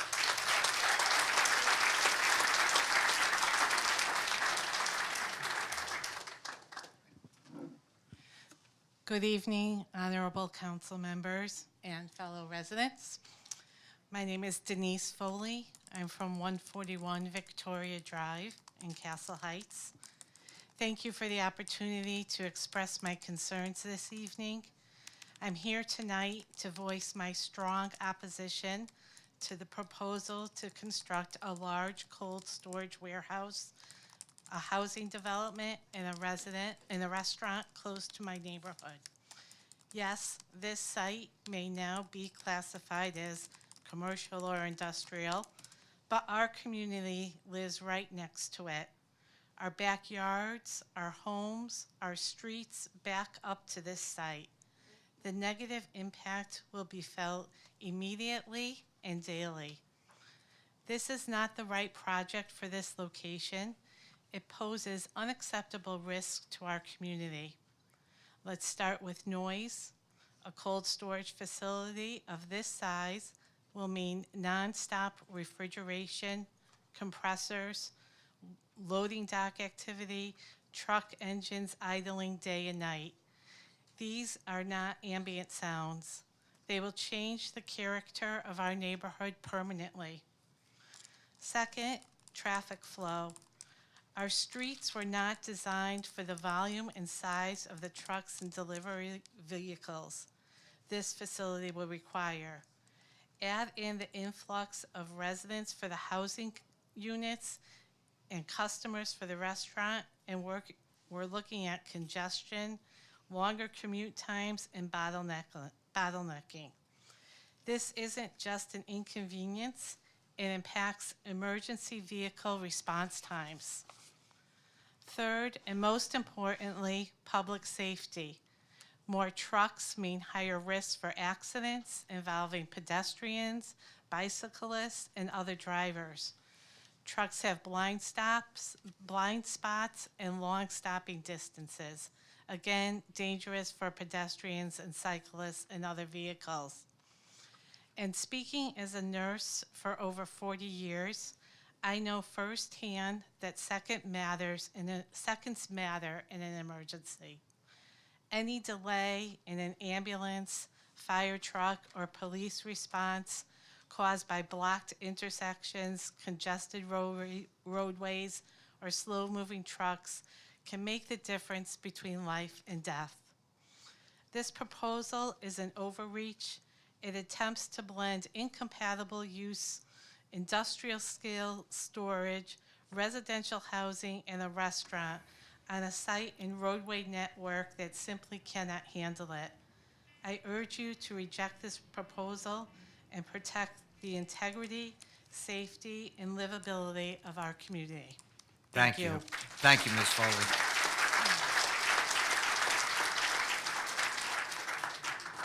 Good evening, counselors. My name is Jackie Sima, 180 Birch Drive, not Road, as you referred to it on your plan. We are 40-year residents of Birch Drive. We raised our 5 daughters there. My husband served on council with a couple of you, and he also served on school board. This plan, if you call it that, is not right for this area. We've already noticed, and I'm sure you've already noticed, or the young parents in the room, that we have news stories today that we can't have enough buses for the current students we have in our school. Now, if this little housing unit goes in for the so-called workers, who would want to live by where you work anyway? I don't understand that.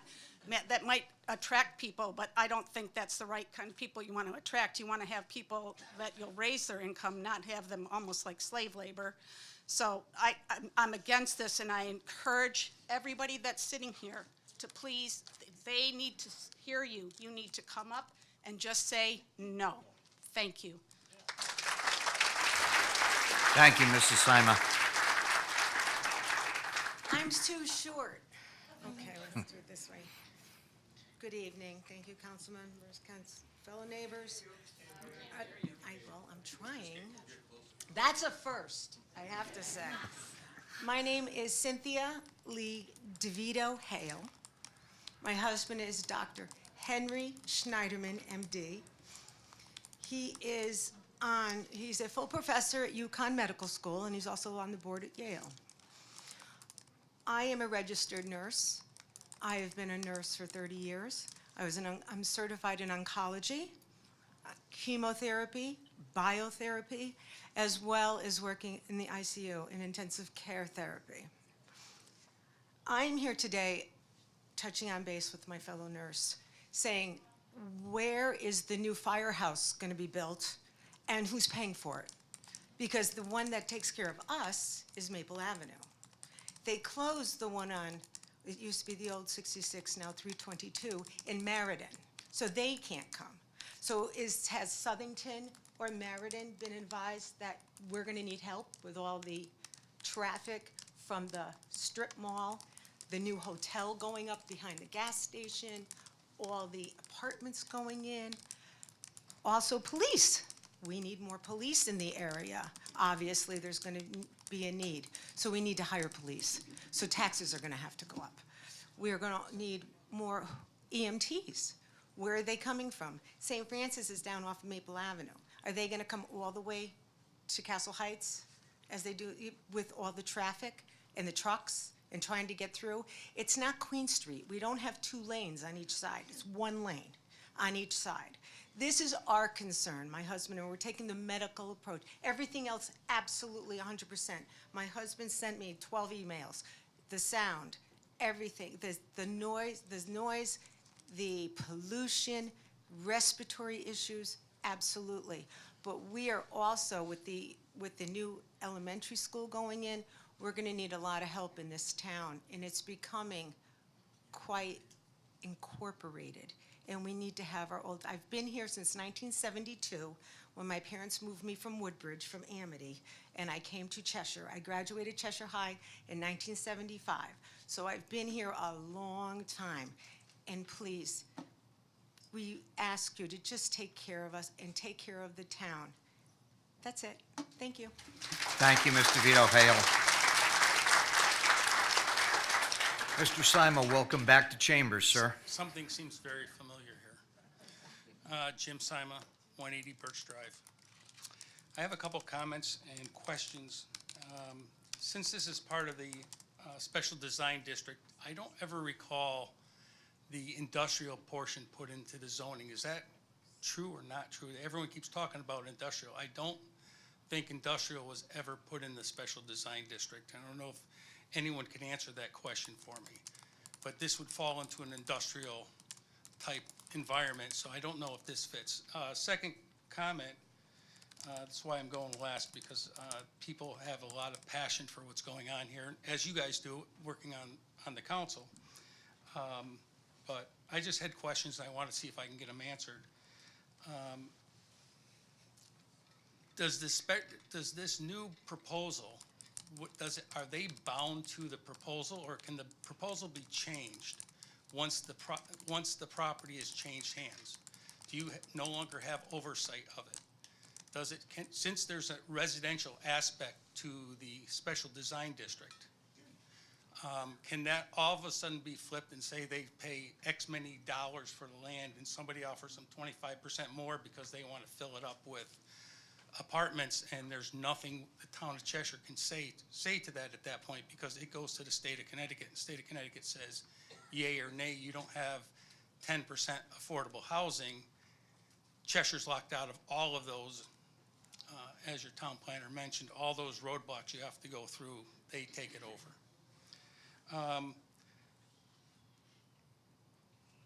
I guess the next question goes to the financial benefit of all of this.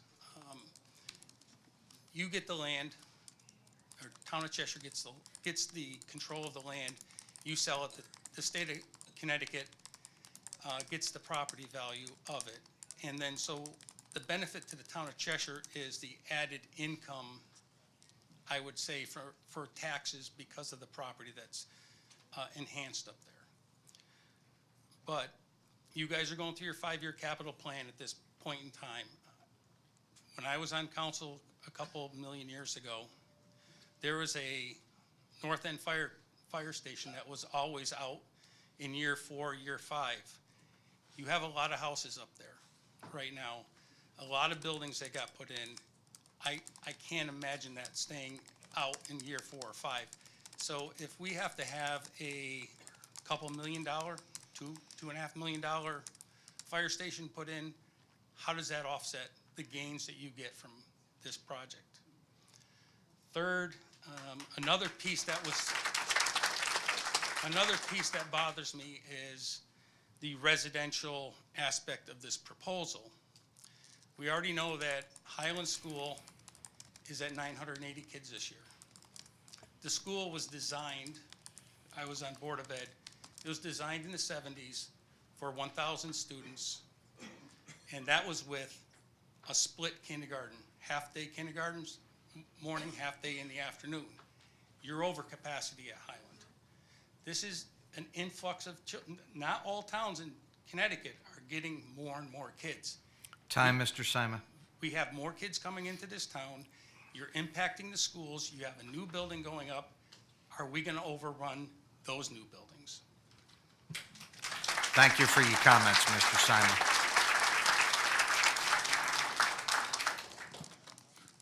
Good evening. My name is Aslam Khan. I am on 157 Birch Drive. I bought the house 2 years ago. Had I known this, as she mentioned, I would not have bought it. I'll sell my house to you $1 million. You can take it today, so I can move on. First, I'd like to thank you for sharing your vision. I almost have tears in my eyes. The icing on the cake reminded me China. I used to go to China almost every quarter for a company I work. They have a manufacturing facility, an apartment next door for people who can live there.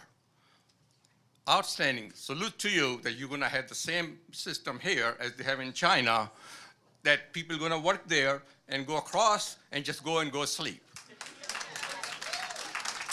So those minimum wage workers, will town make sure they can afford to live there?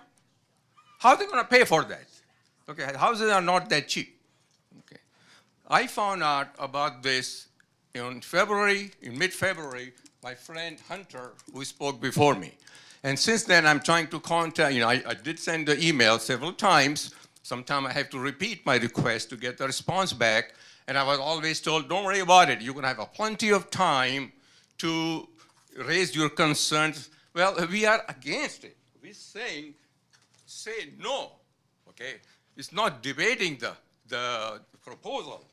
I'm a mechanical engineer. I work for a company who made those equipment that are gonna chill that facility. So don't tell me they don't cause any problem. 18 years, I worked for Train Company in Pueblo, Colorado. Okay. So I know what that system does. And yes, you can Google it and find out all the problems. Okay. So my request is to town, please say no. And thank you for your vision, but none of us share that vision. Please take it somewhere else. Thank you, Mr. Khan. Good evening. I'm Ann Belcher from the Cheshire Housing Authority, 50 Rumburg Road. I'm probably not going to make the popular statement, sorry guys, but you guys have a tough decision. A lot of good arguments here tonight. I'm here on behalf of the board of the Housing Authority, just to say that there is a little housing development proposed as the 5th phase. And when these things are considered and being working force or affordable or low income, that the Housing Authority be consulted. I don't know how we do that, whether it's through the council or zoning, because I get so many calls, so many emails from people maybe even in this room, their kids, their relatives, trying to stay in town, move back into town, and I can't help them. I've got hundreds of people on our wait list. And there's affordable housing here in town, but I don't even know where to tell them to call because it's private. We're technically part of the town, but not really because we're state and federal. But we're a nonprofit. We're not here to make a lot of money. We're here to put our money right back into town for the people that live here. And we just want to figure out how we can be consulted or at least know where to direct the people that call us. And as far as the design, I think your apartments are really small, and if you could lower your income limits, 80% 120 AMI is pretty high. That's above the affordability range. That's all I have to say. Thank you. Thank you, Ms. Belcher. Hi, my name's Adriana Slater. I live on 150 Birch Drive. There is a great amount of people here representing Castle Heights. I just wanted to talk about the kids in the neighborhood. I'm a mother to a 4-year-old and an 18-month-old. The reason why we moved to Cheshire was because I'm also a nurse, and everyone talks about how great Cheshire is as a town. When I got pregnant in 2020, we found the perfect house, and it was in Cheshire. It was pure luck. We drove in, and it was like a mini oasis from all the busy roads.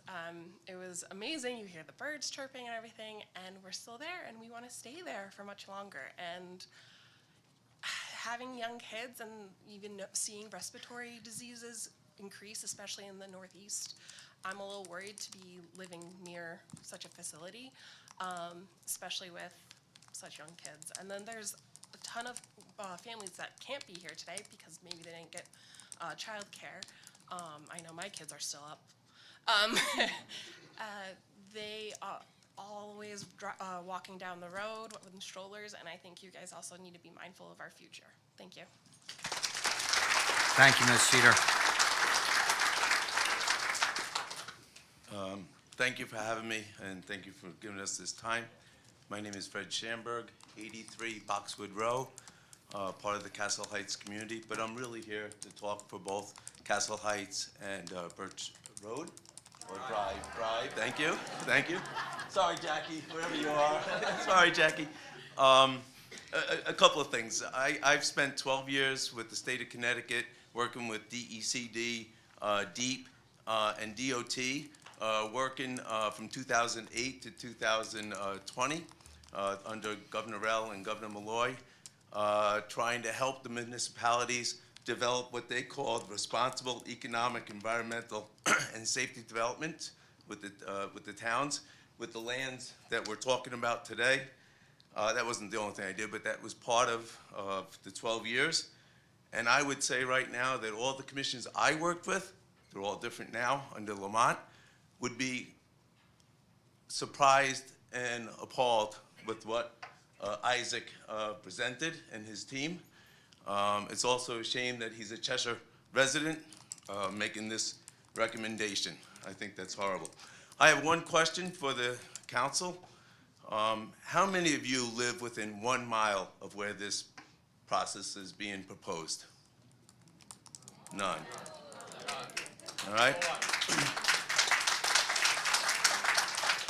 When you vote, think about if you live on Birch Drive.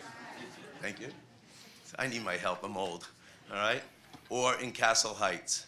All right? If you don't live near this facility, I really don't think you should be voting without listening to the people. And I haven't heard any for this proposal tonight. So, thank you very much. Thank you, Mr. Schamberg. Good evening. My name is Zbigniew Jerry Piech. My wife is already spoken here. I don't know if I am allowed to talk, if I'm same family. I live in 106 Victoria Drive, and I have only two technical points.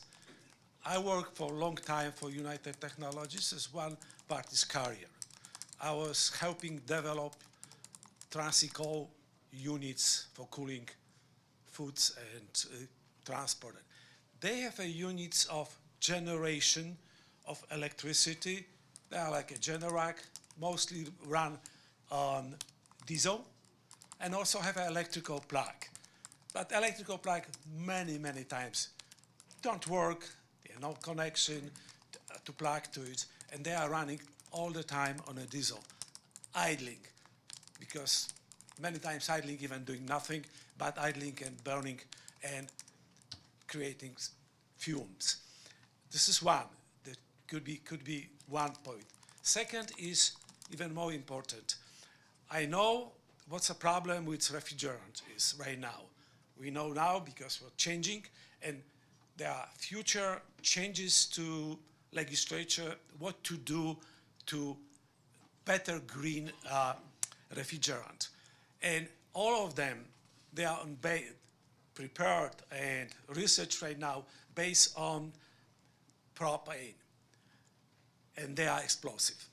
There's a lot of concern, but it's a push by industry because they're most effective and green. I don't know what happened in future.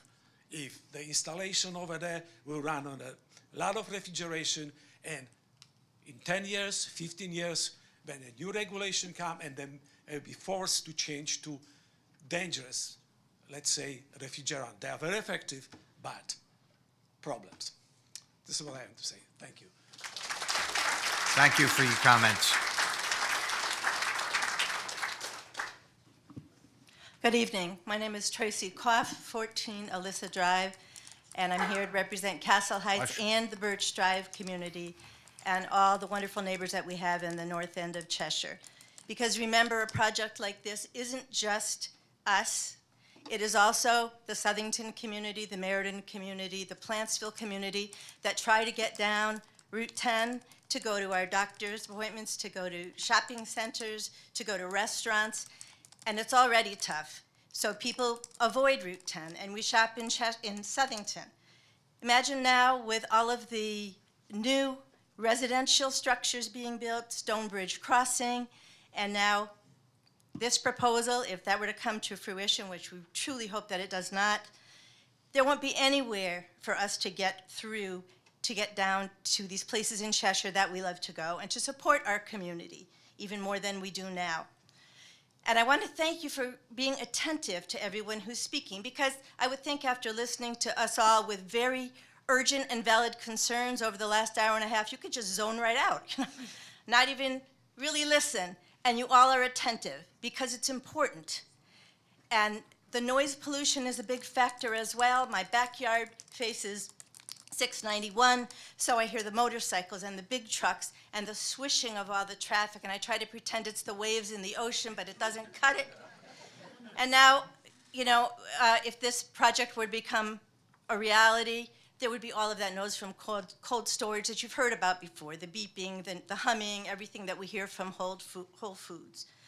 So I know you care about Cheshire, you care about our town, and I have to believe that you care about us, your constituents, and that you will really listen carefully, understand our concerns are valid for not just our community, but for this whole end of North Cheshire, and that you will vote no on this proposal. Thank you. Thank you. Thank you for your comments.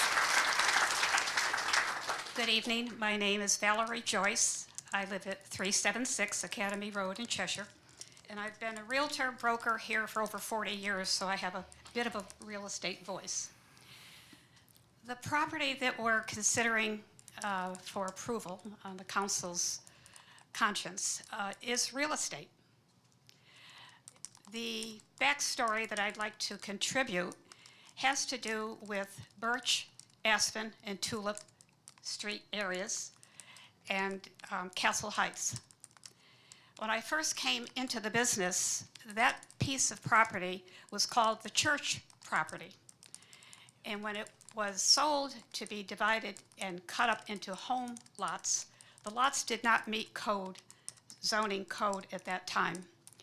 A lot of creativity occurred, and eventually enough lots were cut up, put together, and made whole.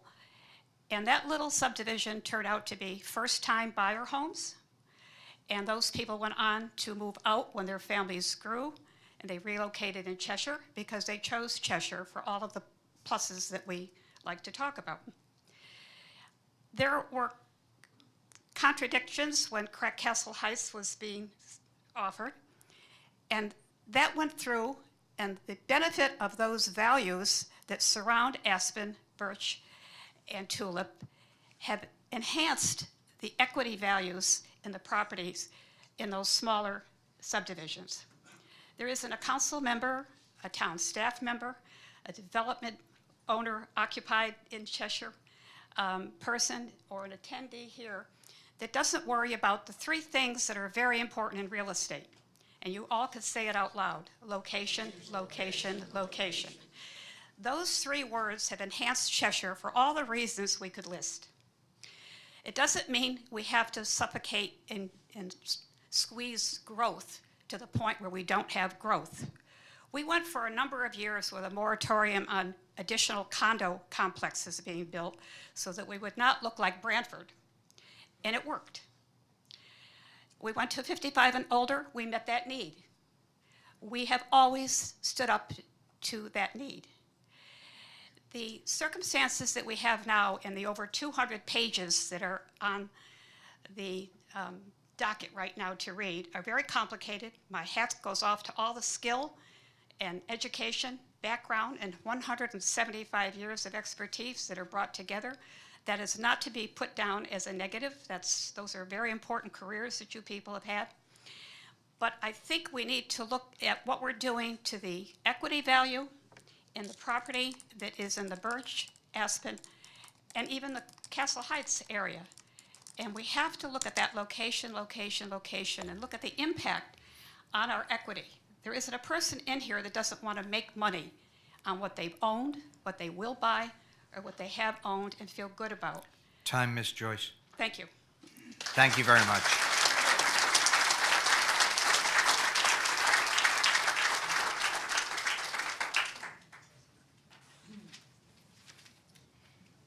If there's anyone else that, yep. One last, sorry. Yep, no, that's okay. Anyone else that wants to speak, please queue up and on the side. know you want to. This will be your last opportunity, and with that, the microphone is yours. Hello, everyone. I'm Stacy Miller from Birch Drive.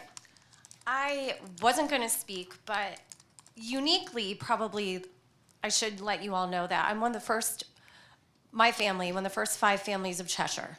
Cook Hill Road's named after my family. My father was born on Cook Hill Road. I've chosen to stay here. My husband, born and raised, chose to stay here. I worked minimum wage for Cheshire Public Schools for many years. I was not provided housing for that, but I did.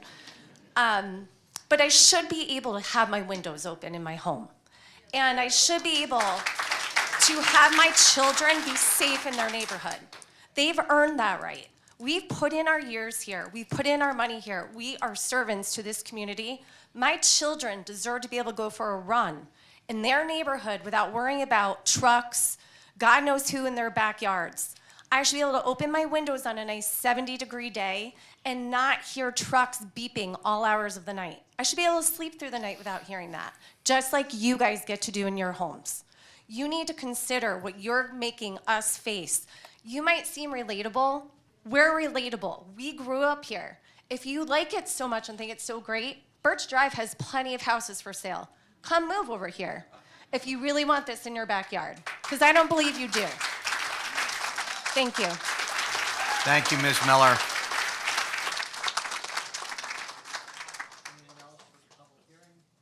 Sorry, anyone else for the public hearing? So I have a question. I've already spoken. I have a question though. You talked about in September, we will have another public hearing? Correct. All right, because we may want to dig into some more of this information, come back with some additional no votes for you to consider. Thank you. Thank you. Going once? Going twice? Sold. Thank you very much. I appreciate your comments. I appreciate all of you being here tonight. Whether you spoke or not, I think your numbers speak volumes. And thank you for attendance. We appreciate it. With that, I'm going to take a 5-minute recess. We will convene the regular meeting of the Town Council for Tuesday, August 12th at 9:30. Thank you.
Regular Town Council meeting of Tuesday, August 12th, to order at 9:34. That's got to be a new record, doesn't it? so.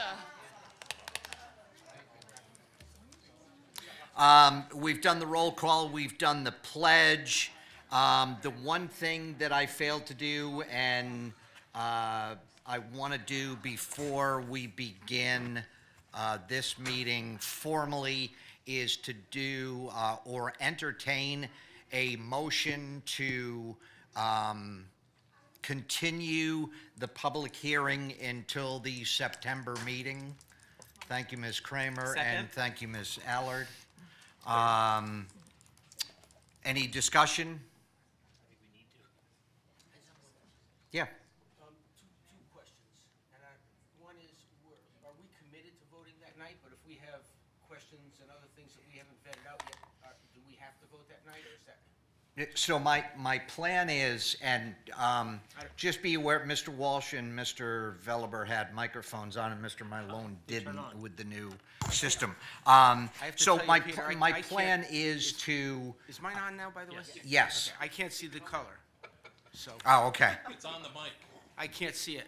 yeah, think the green is the problem, not the red. yes. They're both the same to me. So the plan is to do this, is to entertain questions from the council to Mr. Glidden, and they will become, the questions that the council asks and the responses will be part of the record that will be available between now and the September meeting, so we can get caught up to speed. I really don't want to, and I think that's your concern too, Mr. Malone, I don't want to wait until September for the council to have to literally ask questions and That's right. vote within minutes of, that happening. So we any send questions them that in- you in have, writing? we get them to Mr. Glidden. In writing, then? Yes, please. So we send him an email and ask the questions, he'll get answers for us. Yes. Can I ask one other question relative to the Yes. questions that we have? And this maybe is for Jeff. A lot of the questions are some way going to be connected to land use matters, which are not really our purview. Correct. Are we limited to the questions we can ask, or if they somehow kind of connect some way into land use matters, is that a problem? There's no limitation in terms of the questions that you can ask. As you know, you don't have jurisdiction, there's no application to any land use agency, but all your questions, to the extent that you think they're germane to deciding whether or not to accept the proposal and proceed to the LDDA phase, are fair game. And if we have questions for Mike that may have to do with a contract for purchase and clarifications or limitations or criteria in the contract for purchase, will Mike get them to you then, Jeff, so we can get clarification on those Yes, as well? there's no contract, what I typically would do in a project like this, where the development of the property is actually more important than the sale of the property to the town, is if the council approves a transaction, we would do a land development and disposition agreement instead of a simple purchase and sale agreement. But yeah, I mean, if you had specific concerns, you'd want to identify those. Any questions that are sent to Mike and any responses that are transmitted should all be made a part of the record at the next public hearing, so that the public in attendance knows what those questions and answers are. Thank you, Peter. Thanks, Jeff. Ms. Allard? And just as a follow-up, I just want to know, are we going to know what other council members' questions are going to be? Is that going to be shared? Because I learn a lot from others, and I have questions myself. So how do you recommend that's done, Attorney D'Onofrio? Because we don't want to, have a kind of an open meeting rolling. So how can we ensure that my colleague get to see the answers? The only way to do it is make them part of the record at the public hearing, because if there's any communication short of that, it's an illegal meeting. So can we see them, though? Can Mr. Glidden send those send the responses to the council? What he can do is he can aggregate the questions and answers and circulate them to the council. Just don't reply or have any Yes. discussion about it. Just don't reply all. Yeah. Good. Mr. Velaber. And just a question, throughout the public hearing, many residents asked questions. Obviously, we weren't answering them as they went, but they were asking questions, and are those gonna be addressed? I mean, if this was planning and zoning, usually what happens is the applicant would come back at the next meeting and say, okay, you asked all these questions, and they would answer those questions. But my question here is, for this scenario, who, if anyone, is going to answer or address those questions, and is there going to be a response to the, I guess there's probably about 8 or 9 questions that were asked? It is my hope that the 3 Squared LLC team was taking good notes, and that if they're smart, they will answer those questions when the public hearing continues in September. Okay, thank you. I'm just hoping that someone's gonna, answer those questions. Yep. Thank you. Okay, with that, Ms. Kramer. Does anybody know if this is available online for the public?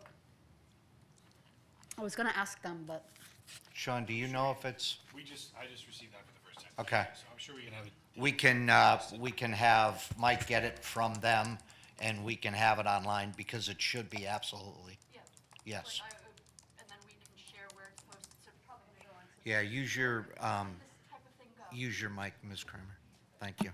Where would this type of deck be posted? Just, There's a page now that has the entire application uploaded in 2 parts, the one that we forwarded on to the council, so I would assume we'd just use the same page and just link it on the homepage. and that is at Cheshire, the town, Website, yep, cheshirect.gov, cheshirect.gov, and they would go to on our homepage, yep. the homepage. Yep. And we could put the whole deck on there with the whole proposal can go up, right? The whole proposal is up, and then This is not? this PowerPoint that they handed out tonight is not up yet. The Okay. entire proposal, the whole binder is up now. 250 pages? Right, that's But up. this can go up, this is just Right, that's easier. parts of that are looking. from it, right. So once that's up, we will have it linked on the webpage, probably sometime tomorrow. Thank you. And with that, I'll call for a vote. All those in favor? Motion passes unanimously by those present. And with that, we get into public comment. Thank you for your indulgence. Thank you for your patience. Thank you for remaining. The mic is yours. Good. Rob Ricardo, Cheshire, Connecticut. I think we have a golden opportunity here that our law enforcement is getting very close to having a full boat of employees now. I think there's 4 left in training or in school. A lot of them are out on the road. That we look at entertaining putting that second SRO back in our schools. That was a promise to all of us with our students in here. I don't know if it has to be a full-time SRO, or maybe we look at bringing on some retirees part-time, so it doesn't interfere with getting their pensions or anything else. But I think we need to put them back in our schools now that we have them here. And with Fred acting, and possibly he's doing some reorganization from what I hear, might be a perfect time to do this. I also like them to look at the way that the SROs are. I think it's right now they get a 5-year term and then they're off. For me, with the kids, if they get friendly with these officers that are in the school, I think they should continue on there. I think it should be more like how the superintendent in the schools are held up, where every 5 years, 4 years, whatever, you guys, or I don't know if it's a town manager, town council, police department, Board of Ed, look at it and have a meeting. They review these officers, and if they're doing a good job, they keep them on instead of replacing them. I think that's better for the students. But I'll leave that up to you, and maybe that gets reviewed by town council, the manager, Board of Ed, and the police department. But I think now's the time to get them back in there with the officers that we have. Thank you. Thank you, Mr. Bricado. Good evening. Jeff Natali, 512 Cardinal Lane. And sorry, I got to apologize in advance if I offend anybody with what I'm about to say, but I got a little fire lit in me recently from a communication from a member of the town council. So I'm here tonight, I'm not addressing you as a resident, I'm addressing you as a resident and taxpayer of Cheshire, not in my role as vice chair of the Planning and Zoning Commission.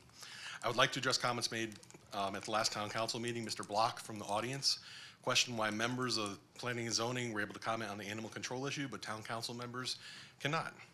I was disappointed Mr. Talbot, Mr. Jinks, and Mr. Wolf, as the council's Planning and Zoning liaison, neglected to inform the speaker that Planning and Zoning is not privy to any more information than the public and is not in any way, shape, or form involved in this investigation. I was also disappointed in Mr. Jinks when he said that he was surprised that comments were coming from Planning and Zoning. Again, any comments from any Planning and Zoning commissioners or people involved with Planning and Zoning were not made as commissioners. They were made as on private Facebook accounts and not as elected members. Mr. Jenks, as a former Planning and Zoning Commissioner, should know better. This is the hard part. I'm sorry, Peter, but following the last town council meeting, Mr. Talbot contacted me via private message on Facebook stating the following, and these are direct quotes. Hope P&Z is pleased with the outcome of the town council meeting last night. Guess we can expect you to be on the ballot this November. Later in the same evening, he said, and this is a quote, a P&Z member apparently was egging on the advocacy group, and they got their answer. Look, politics aside, I would never leave my lane and publicly go after another town agency. I know that you'll be on the ballot, and I know that you have the right to speak as a resident. You don't give up that right as an elected. I just had respect for you and expected more. I take offense to these passive-aggressive comments. As a resident of Cheshire, I have every right to speak out publicly on any issue that is not related to my role on the Planning and Zoning Commission. Online, I suggested that the group poll the town council, as I did when I advocated for full-day kindergarten years ago. And Mr. Talbot, you were on there, and you answered my question when I polled the town council. I commented that I thought, also online, I commented that I thought that the ACO should be put on leave during the investigation as seemingly allowed by the CBA. Lastly, I voiced my opinion online that I thought the final report should be made public with, of course, the redactions and everything that can't legally be said. And for Mr. Talbot to tell me that he would never leave his lane to publicly go after another town agency is absurd. My comments were made as a resident and not as an elected official. My perception of these comments is Mr. Talbot is indicating that as an elected official, I should be a good boy, fall in line, and blindly support his town council, regardless of my personal feelings. His comment that he expected more of me were more geared, in my view, for a parent-child relationship. I also wrote to Mr. Talbot that certain members of the town council do comment on other commissions' actions, open public Time, hearings. Mr. Natale. Whatever, okay. I'm gonna ask you for one more minute. Sure. If I could, okay? So, it's like a double standard. So we gotta make sure that if the expectation is that I'm not allowed or I shouldn't speak about something, well, nobody should. So I wanna make sure for that. Also, I asked Mr. Talbot about the investigation on Chespercott. I simply said, are we going to see the final report? Mr. Talbot responded, he's not sure that would have the effect that I desire. That comment appears to mean that there's a report out there that just hasn't been made public, so I'd like that made public. Also, from what I've heard, again, this is what I've heard through the grapevine, that certain town council members heard about Chief Drive retiring, or his announcement of retiring, and the hiring of the new Chespercott director via Facebook and other unofficial channels, that they were kind of in the dark. And that should be discussed in public. If that is true, by our minority party here. And in closing, I just want to say that I don't appreciate being scolded via this passive-aggressive messages by Mr. Talbot. And for full transparency, I am not running. I'm not on the ballot this November. I want to say that I do support the dog advocacy group, and I have and I do have one of their signs on my yard. And Mr. lastly, Natale, I'm going to have to ask you to wrap it up, please. Yep, this is it. And, I can provide unredacted messages if needed, if anybody wants to see them. But, Mr. Talbot, I got to say, I was very disappointed in the communication that you sent to me. I thought it was passive-aggressive again and really not appreciated. Thank you, Mr. Natale. Appreciate your comments. Hi, Jean Melendez. Can I say something before I speak just related to tonight? Yes. Okay. So almost 3/4 of our people had to leave because we couldn't speak before the public meeting ended. Can't we have a public meeting for the dogs? Can't we have the same interaction? This is the 10th month we've been here, and I just heard that the town is going to move this meeting, a continuance of that public meeting, to the next meeting, where we also, town residents have the same rights. We want to speak, but some of these people had to go to work. They couldn't stay. So my hope is that you'll consider, one, letting us speak with everybody else, because we came here ready to speak, or find a way that we can have that same interaction that everybody else did. That's my piece about. I appreciate that. And if someone could let us know whether that's a yes or no, that would be helpful. It doesn't have Well, to be now. I know you've had apparently a private audience with some members of the council. What I would like to do is see, once the report is done, and it is my understanding that we're hopeful to have the report by the end of the month, maybe you and I can sit down and we can actually have a discussion about what potentially that rollout of the report looks like. Okay, So that's thank fine. you. Okay. And now I'll start your, Thank I'll you. start your Start my 3. timer. So I was going to thank Acting Chief Joyner for meeting with me, talking about not this stuff, but pound reforms, what would be great for the pound. I appreciate it. I met with Town Manager Mr. Kimball, also great meeting, acknowledged some of the FOIA requests we didn't get, but both were committed to providing them. I did want to thank some of the town council members, Mr. Walsh, Mr. Maloney, Mr. Velber, for reaching out and for working again with our group and some of the experts to talk about only pound reform. Okay. This is our group opinion. We never really felt like we needed the report, nor the investigators' summation to know what happened at the pound or what must be done. For 10 months, we've collected eyewitness accounts, evidence, documents, ACO's testimony. This began as an employee who we believe broke the law, neglected animals while racking up overtime. However, it exposed a broken system for us. A pound kind of run like a sovereign nation, no records, no oversight, with town leadership failing as its guardrails. The only question remaining for us is what you all will do about that. A new chief and the town manager offered us hope and agreed that changes are needed. But of course, that requires accountability, real answers, not just promises.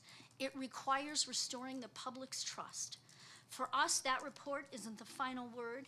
The investigator isn't an independent judge in his role. Will there be justice? We don't know. We're waiting. The town attorney had stated that he silenced the town council from speaking and that they also knew nothing. We feel like attorneys don't act without direction. How did that happen? Who gave him that direction? We learned through this process that governance seems to be broken because we just didn't elect a town attorney to run our town. We elected all of you. A governing body that gives that permission for the town to speak for the manager and every elected official, we feel is flawed and dangerous. We have no interest in funding legal shields for wrongdoing. Officials have to serve the public, not shut the truth out or the residents. We, the people, are the town. We don't want secret decisions made behind closed doors. We don't feel that's democracy. When officials refuse to meet the town's needs, we feel the voters should replace them. The argument that we are purely political is garbage. We contacted everyone. We still will work with anyone who is committed to transparency, accountability, justice, and change at the pound. We still fight for Lily, for Nene, for Winnie, for the wildlife found dead in a box. Time, Ms. Melendez. And for every mistreated animal. Cannot Thank you. happen again. Before you go, I want you to fully understand that the full council cannot meet with either you or the group because of quorum reasons. while you were able to meet with 3 of my colleagues, it would be impossible for you to meet with the other 6 because we would violate quorum. We have the difficult task of having quorums. If any 2 of us get together with you, we could have a quorum of a committee that would be an unnoticed meeting. So while my colleagues to Ms. Pearson, Mr. Jinks, Ms. Allard, Mr. Wolf, Ms. Kramer, and myself would like to meet, it's going to be very difficult for us to do that, but maybe you and I can find a way so that we can discuss things with you as well. That's fine. And I appreciate it. But I wanted you to understand that we don't have the same luxury as the colleagues that met with you. I understand that, but Peter, someone could call me, right? Someone could talk to me. I've been there, and I've sent everyone. I have not selected who I sent. I sent you all emails. Please talk to me. We don't need to talk about what's going on with the employee. Please talk to me about the pound. We could still talk about how that can get done. Thank you. That's all. Thank you. Thank you for waiting. Holly Fontaine, 35 Elizabeth Lane, Vernon, Connecticut. I thank you for the communication with Jean. I think it was very positive and gave us a little bit of hope after 10 months. I still need a step stool, by the way, if anybody, I'm going to start bringing it, because 10 months coming here, I think, yeah, could you get me a step stool? Anyways, I'm more here because I'm not a Cheshire resident, obviously, but I care about the animals. And thinking about what those animals went through, and I'm just going to reiterate, I can't and won't forget what happened to them. And it's just, it plays over my head, especially when I go home and I have my 3 dogs. One is absolutely huge. He's a Shepherd Chow, and he could knock me on my butt if he wanted to, but he is the most lovable thing. And I look at him and I think to myself, my God, how could somebody neglect animals? How could they not care? How do you hose down kennels with bleach and water while those poor little dogs were in there? How do you not care for them properly? How do you not trim their nails, get them groomed? I mean, ignore their needs and the fear. I mean, they feel and think exactly how we do. They truly do, and I know you know this. You gotta have some compassion, and why? Please tell me why she has not been put out on administrative leave yet. Why is she allowed to be near any animal at all? Aren't you concerned that she's going to continue her evilness? I'm sorry to say it, but it's evil. I could never. My God, I almost wrecked my car coming down here. Well, I won't say how fast I'm going. There's a police officer here. But I was really, I mean, because there was a squirrel in the road. I'm like, oh, my God, I'm pathetic. But I can't. I just could not. And if, you know, I know my teammates here, they pull over if they hit something and they're trying to get it help. I mean, that's compassion. I spoke out in Mississippi. My daughter thought I was going to be arrested because I was so upset. It's just who I am. And I do care about Cheshire. I do care about the animals. I want to see a great change, a role model place for other pounds. Be the place that everybody's gonna say, I want to go to Cheshire Pound and figure out how to get what they have. But please do something with that animal control officer. She shouldn't be here. I'm sorry. She just shouldn't be allowed to be near animals. Please, I beg of you to please address that. Thank you for your comments. I echo your sentiments. I think Chief Jortner and Town Manager Kimball, when they met with Ms. Melendez, said that we don't want to just have a good animal control facility. We want to be the gold standard of animal control facilities. And each one of my 9 colleagues agrees with me on that point. So, thank you. But it starts with getting change with the person that caused us to be here. Thank you. Mr. Block. Hi there, Jim Block, 60 Contour Drive in Cheshire, down the street from Mr. Walsh. Here we are again another month, and it's hard to believe that this has been going on now nearly a year.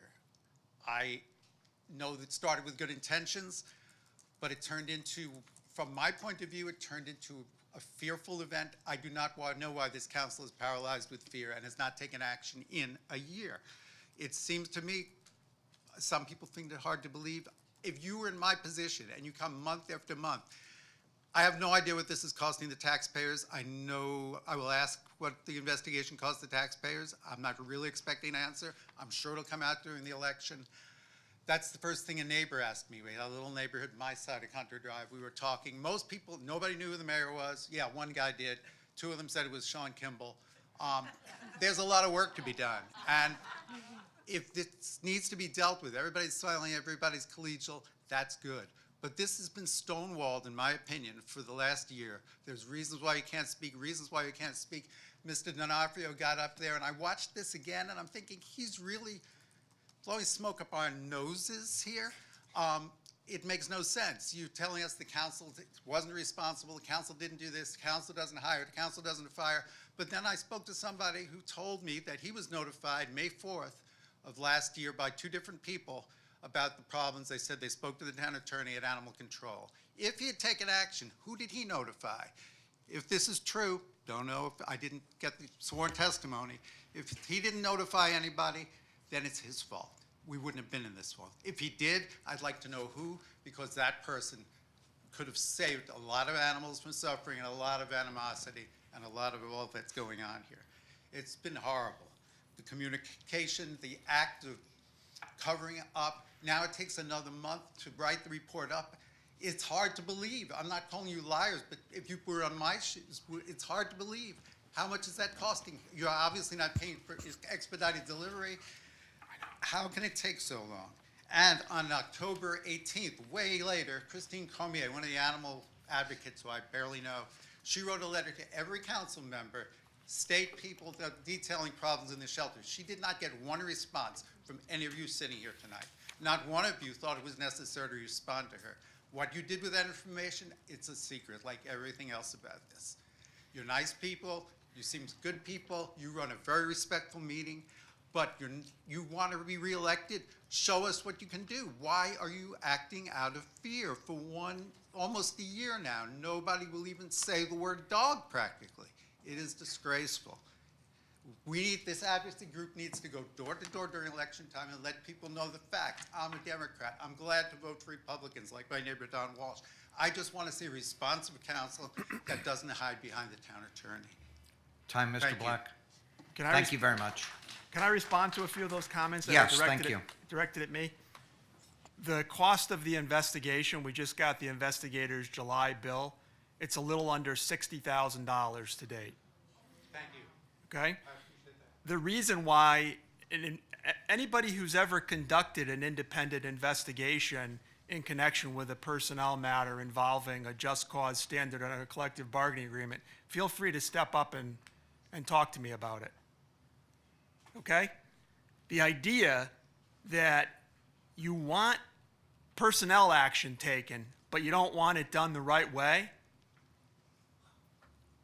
we covered that last meeting. The idea that any investigation, okay? Does anybody know what Weingarten is? Does anybody know what Loudermill is? Yeah?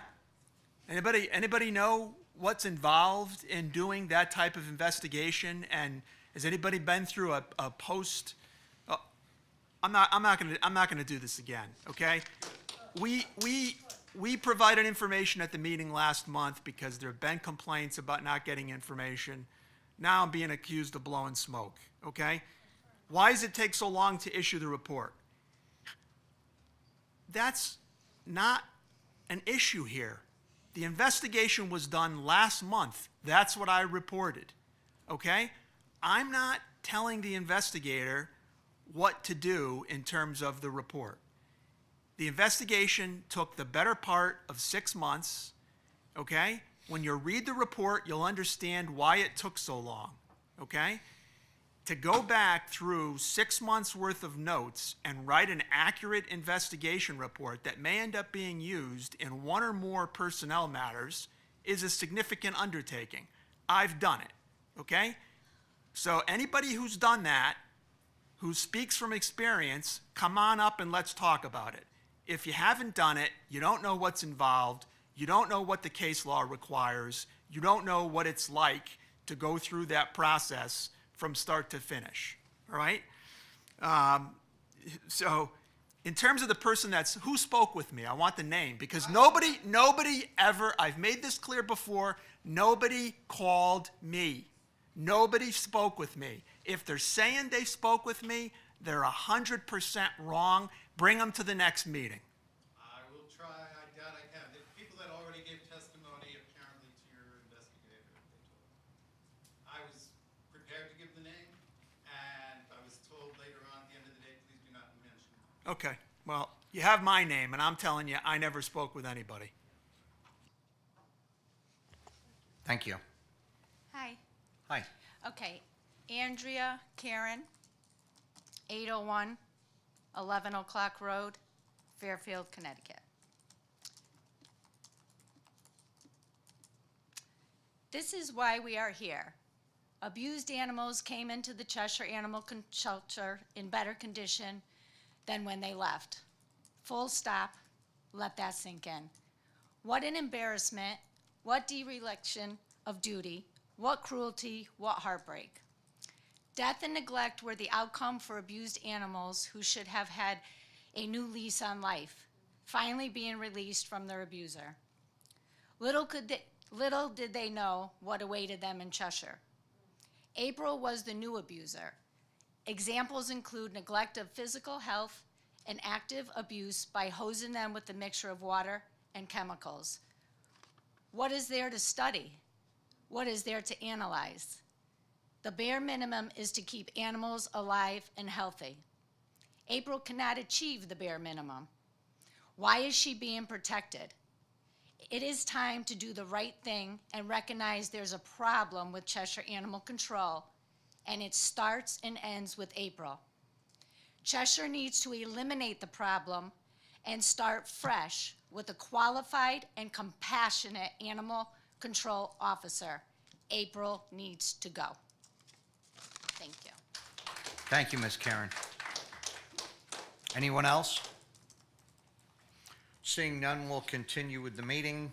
Moving to the approval of minutes for just, Madam Clerk, is it just for the last meeting? For our July meeting. Thank you, Ms. Pearson. Thank you, Ms. Allard, for a second. Any corrections? Can I just say something quickly? I know Mr. D'Onofrio just said, I never spoke to anyone. So while I was sitting there, I just texted those people. And they said that they spoke to Lou, who is the other attorney. Is that accurate? I just want to put that on the record. So there, again, I'm not clear about this because I've only seen you. Is there another attorney that represents Cheshire? Yes, so they're now saying they didn't talk to me? They said they spoke to Lou. Did they talk to me? Let's get that out of the way first. Did they talk to me, yes or no? So let me answer. I'm here, Lou's not. Okay, but as a resident and someone who's here, that seems to be the defense constantly. It wasn't me, you spoke to someone else. If you both are in the same firm and they spoke, because what they're arguing is that they said it to the attorney. So when they said the attorney, Who said it to me? I'm not gonna argue with you. Yeah. I'm not gonna argue with you. I'm just gonna say that I just got a text. Okay. I spoke to the So we're at the approval of minutes for the July meeting. Any omissions, corrections?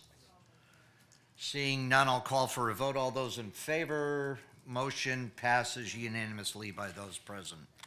Which brings us to item number 5, the consent calendar. Ms. Pearson. Be it resolved that the Town Council approves Resolution Number 081225-1. Be it resolved that the Town Council approves the consent calendar as listed for August 12th, 2025 as follows. Thank you, Ms. Pearson. Thank you, Ms. Kramer. Consent calendar, all those in favor? Motion passes unanimously of those present. Yes. Oh, yes, about the, because of, go ahead. I just wanted to say thank you very, very much to Phil Gianpietro, Kathy Maloney, and also to Cheshire Pizza for their support for the Explorers program specifically, which is a wonderful program. I'm very, very grateful to the police department, very grateful to all those who support it. My daughter actually participated in the Cadet Academy this year, which was an amazing experience for her. So I just wanted to express gratitude. Thank you. Yes, thank you. Absolutely appropriate. Thanks, Ms. Ellard. No items removed from consent calendar. Old business, which brings us to Mr. Gussenberg for the School Building Committee construction update. May I borrow this? Of course you can. All right, thank you. The 4 words we love to hear, Mr. Gussenberg: on time, under budget. We are on time and under budget. May I go now? See, you could just do a 4-word update every There you go. month. But Well, I could, yes, give you no, that- we appreciate. I could give you we that- I could appreciate give what you you that in do writing. bring.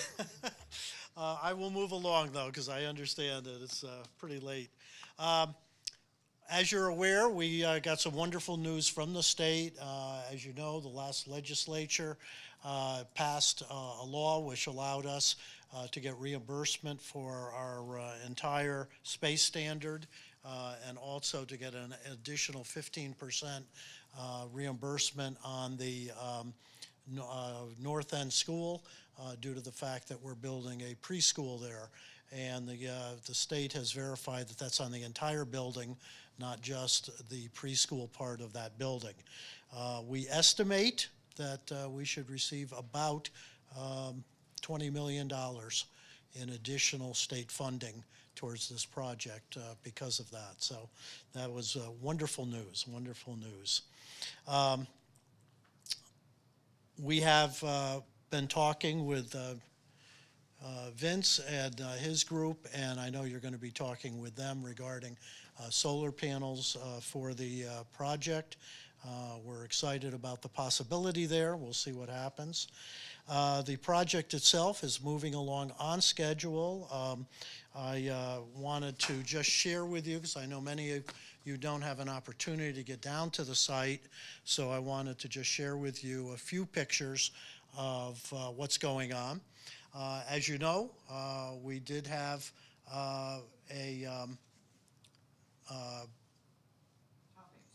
thank you. The word went out of my head.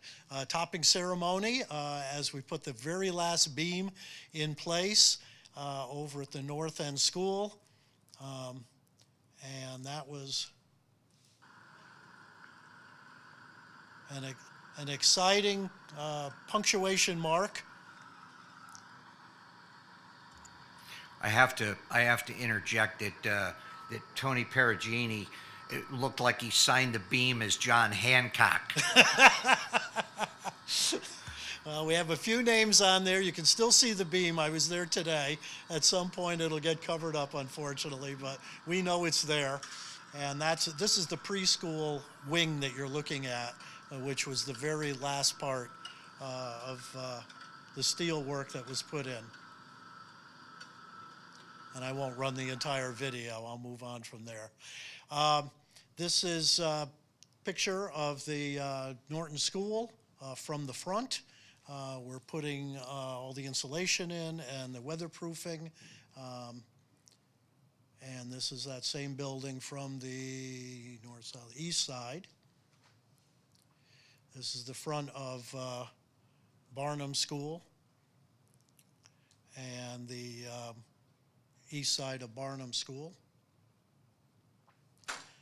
The courtyard at Barnum. And this is an older picture of the backside of Barnum. Those pieces have all now been fully wrapped, and we're working inside. A lot of facility work is going on. Site work, rather, is going on at Barnum School. The driveways are in. The 2 of the parking lots are in, and they'll probably get a rough paving early to mid-September.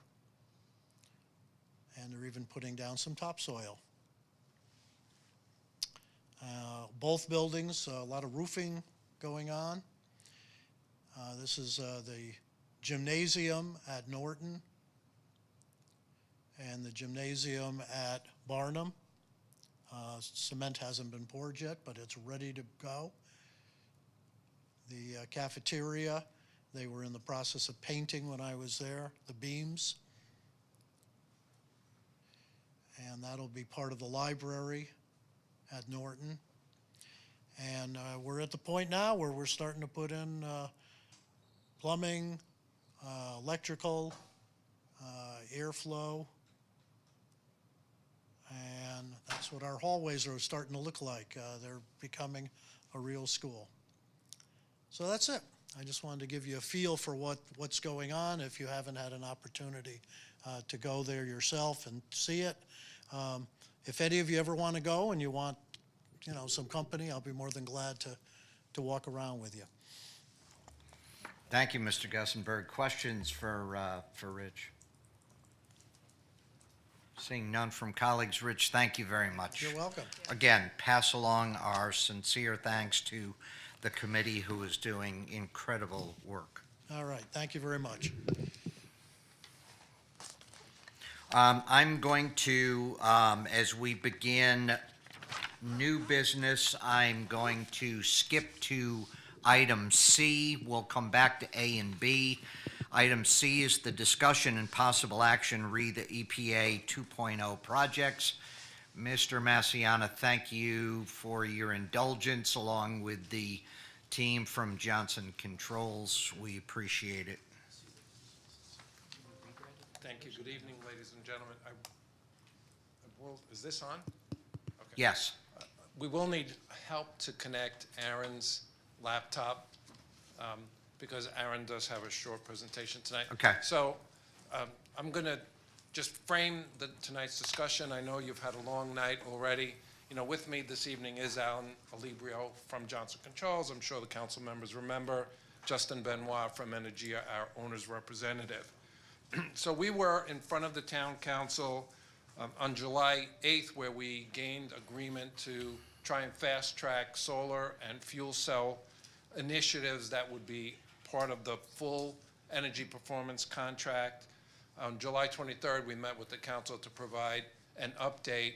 On July 24th, I'm just giving you a quick history of what happened since we last met. On July 24th, as Mr. Gussenberg just indicated, we did go to the school building committee and introduce the idea of potentially adding solar arrays on Barnum and New Norton, which was met with certainly consensus to attempt to do that. On July 31st, we held a meeting with the design team for the new schools because the school building committee asked us to go forward with that. On August 6th, there was site visits from Johnson Controls at both of the new schools. The point that I want to make there is that when the two new schools were designed, they were designed so that they could accommodate solar arrays. So all the electrical infrastructure is being installed, and so the site visit was very positive.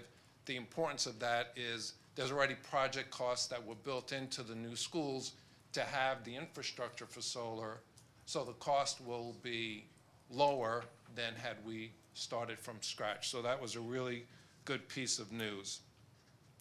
On August 11th, yesterday, we met with virtually with Attorney D'Onofrio to review the contract that is included in the council's package, and included in that meeting was the outside counsel for Johnson Controls, as well as Justin and Aaron. And so there were a series of recommendations that Attorney D'Onofrio made that Johnson Controls is in the process of incorporating. So that is underway.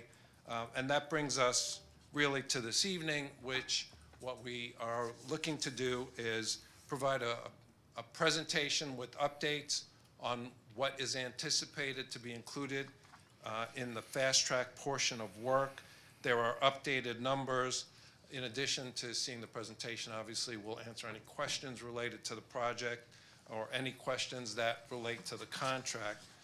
What we are seeking to do tonight is gain approval on going forward with the contract. And there are a series of steps that will occur after tonight's approval before we actually would issue a notice to proceed. So we'll explain the timeline of that. And then also tonight, we're looking for approval of a standard set of resolutions for each of the schools in order to be able to apply for a school construction grant, which would be part of the grants that we're anticipating to receive, not only for the new schools, but for all the school buildings. So that is the plan for tonight, and it looks like we're trying to get the connection made, so I'm stalling here for time. So while that's happening, Mr. Massiana, I'm going to have Ms. Pearson do at least the resolution for item 4 and the 6 items that go along with resolution 081225-4A through F. And this will take me some time because it's Yes, long. so you just bought You some have a more little time. Thank you. Be it resolved that the Town Council approves Resolution Number 081225-4A. Be it resolved that the Town Council authorizes the Cheshire Board of Education to apply to the Department of Administrative Services and to accept or reject a grant for the solar project for Cheshire High School. And be it further resolved that the Town Council designates the Board of Education as the school building committee for the solar project for Cheshire High School. And be it further resolved that the Town Council hereby authorizes at least the preparation of schematic drawings and outline specifications for the solar project for Cheshire High School. Be it resolved that the Town Council approves Resolution Number 081225-4B. Be it resolved that the Town Council authorizes the Cheshire Board of Education to apply to the Department of Administrative Services and to accept or reject a grant for the solar project for Dodd Middle School. And be it further resolved that the Town Council designates the Board of Education as the school building committee for the solar project for Dodd Middle School. And be it further resolved that the Town Council hereby authorizes at least the preparation of schematic drawings and outline specifications for the solar project for Dodd Middle School. Be it resolved, the Town Council approves Resolution Number 081225-4C. Be it resolved that the Town Council authorizes the Cheshire Board of Education to apply to the Department of Administrative Services and to accept or reject a grant for the solar project for Highland Elementary School. And be it further resolved that the Town Council designates the Board of Education as the school building committee for the solar project for Highland Elementary School. And be it further resolved that the Town Council hereby authorizes at least the preparation of schematic drawings and outline specifications for the solar project for Highland Elementary School. Be it resolved that the Town Council approves Resolution Number 081225-4D. Be it resolved that the Town Council authorizes the Cheshire Board of Education to apply to the Department of Administrative Services and to accept or reject a grant for the solar project for Doolittle Elementary School. And be it further resolved that the Town Council designates the Board of Education as the school building committee for the solar project for the Doolittle Elementary School. And be it further resolved that the Town Council hereby authorizes at least the preparation of schematic drawings and outline specifications for the solar project for Doolittle Elementary School. Just 2 more. Be it resolved that the Town Council approves Resolution Number 081225-4C. Or E, be it resolved that the Town Council authorizes the Cheshire Board of Education to apply to the Department of Administrative Services and to accept or reject a grant for the solar project for Barnum Elementary School. And be it further resolved that the Town Council designates the Board of Education as the school building committee for the solar project for Barnum Elementary School. And be it further resolved that the Town Council hereby authorizes at least the preparation of schematic drawings and outline specifications for the solar project for Barnum Elementary School. Be it resolved that the Town Council approves Resolution Number 081225-4F. Be it resolved that the Town Council authorizes the Cheshire Board of Education to apply to the Department of Administrative Services and to accept or reject a grant for the solar project for Norton Elementary School. And be it further resolved that the Town Council designates the Board of Education as the school building committee for the solar project for Norton Elementary School. And be it further resolved that the Town Council hereby authorizes at least the preparation of schematic drawings and outline specifications for the solar project for Norton Elementary School. Who would like to second that? Thank you, Ms. Pearson. Thank you, Ms. Allard. Appreciate it, and thank you for buying us some time. And I see that the laptop is up and going, so if you would... I missed one, actually. I Oh. missed 5A and 5B. No, we're gonna do those afterwards? separately. So, we've got a motion and a second for the 4s. Let's begin discussion with your comments, and then we'll turn it over to colleagues for questions. Great, thank you. I appreciate everybody's time here tonight. This is a high-level summary of the contract that's been under review from your consultant, Energia, and has been shared with Attorney D'Onofrio, and we had a meeting, as indicated earlier. I also want to just publicly, again, thank Vin's team, the subcommittee that got us to this point, and everybody that's been involved in the new schools in our tour that we had with them, and very accommodating, getting us up to speed on those two so that we can pull those forward.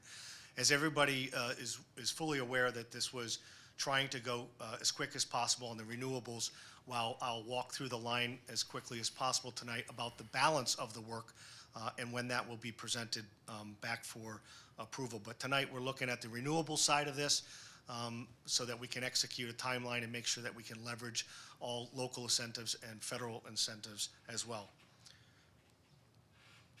So this was a timeline that was shared at the last meeting with you. We are here, which is August 12th, contract approval. It took a while to get here, and it took a lot of great effort, which I was thanking those folks involved. We'll get back to the schedule, but this is the project that is in the contract that is under review. It is one fuel cell located at the high school, two fuel cells, 650 kW located at the high school, and 6 renewables, which I'll go through. Project value is $23,390,804. We have estimated rebates of $6.6 million, IRA benefits of $4.6 million, so a total net cost of $12 million. There'll be some additional information on the next page, but we got a blended payback of 15 years. This is the contract highlights. There's guaranteed annual energy savings of $1,085,300,000. This accelerated scope of development is to leverage the $4.7 million of ITC availability and the $6.6 million of local program benefits, while de-risking as much as possible Cheshire's to unnecessary cost in the future. Flexibility in our contract to amend the scope once the entire certified energy audit is completed, which is being undertaken in all town buildings and all school buildings. Those are going to consist of recommendations for sealing up the buildings, controlling the buildings better, replacing boilers and HVAC units. There's a timeline associated with that, which is the middle to the end of October. Additionally, as highlights, the RFP constraints were implemented through the process that you undertook, and all of the costs and savings associated with the project were shared with Energia and the appropriated markups that were allowed in that competitive process, which retains value to the project and ensures that Cheshire's getting the right priced contract. Executing the contract ensures that financing can be expedited. The financing on a project like this takes approximately 3 weeks. That's without review time. 1 week on the street, you'll have typical banks lining up that do energy performance contracting specifically, and in 1 week's time, they'll be able to turn around a project and give you a definitive rate. That definitive rate will then go under review to see what is the best option for you. Once that option is selected and you go through your process, paperwork by that institution can be done within 2 weeks for a financial close. I'm going to highlight what we have seen already in our last presentation with some additional depictions of where that solar arrays are going to be. But this is Cheshire High School, 408 kW. This is the Dodd Middle School. I believe all this was in your pocket. There may be one or two here that were not. Highland Elementary School. There's a roof layout and a carport. Doolittle Elementary School. The New Barnum Elementary School. This is the carport depiction. This is a site under construction, as I'm sure you're aware. And then New Barnum Elementary, this is the roof details. And you guys have been preparing this building to accept solar all along. And so we've got the number of panels that were done by Kohler Ronan and validated from a structural analysis by the other parties involved, and then O&G and their team was very accommodating with doing our site visit. And the Norton Elementary School, 681 kW. We've seen this same slide before. This is the 2 fuel cells located at the high school. I think the only comments that we had in the past about this was whether or not we could orientate the site location, and that still can be done, but this was also in the packet as well. This was not in the packet. This is a project schedule we're picking up from today's date and moving forward so that you can see sort of the next steps as we move through the process. We've got applications to the local programs, the NRES, which is the renewable energy for non-residential, by September 10th. We've got financing package that's being prepared that will be sent over for review that can go out and be issued on August 18th. As I mentioned before, that would be a 1-week turnaround time. That would give you opportunity to review that package during your September meeting. And if that was approved then, I believe you could do financial close roughly September 18th or 20th. Notice to proceed, which is a structural element within the contract. Execution of the contract, then there's a step where you execute notice to proceed, where we'll start to move forward. Contemplates the notice to proceed of the solar. On October 28th, you're seeing the CEA scope. That's Certified Energy Audit. That's what I spoke about earlier, where we are going through and auditing all of the opportunities for you to reduce the cost and upgrade the infrastructure in your facilities. That will be presented to the town and also to your consultant, Energia. We have a fuel cell NRES award timeline that we're expecting. Its stated date is November 3rd or 4th, so we anticipate that being awarded to us by the 15th. And then we have the opportunity to amend the contract with the scope with regards to the CEA, and then we'll also know whether or not that fuel cell is going to be staying in the project and moving forward, and so that we have a notice to proceed on that fuel cell and the notice to proceed on the added scope in December. And so this was for you guys to have a visual presentation of what those next steps are. So this is a preliminary cash flow that's based upon 4.75%.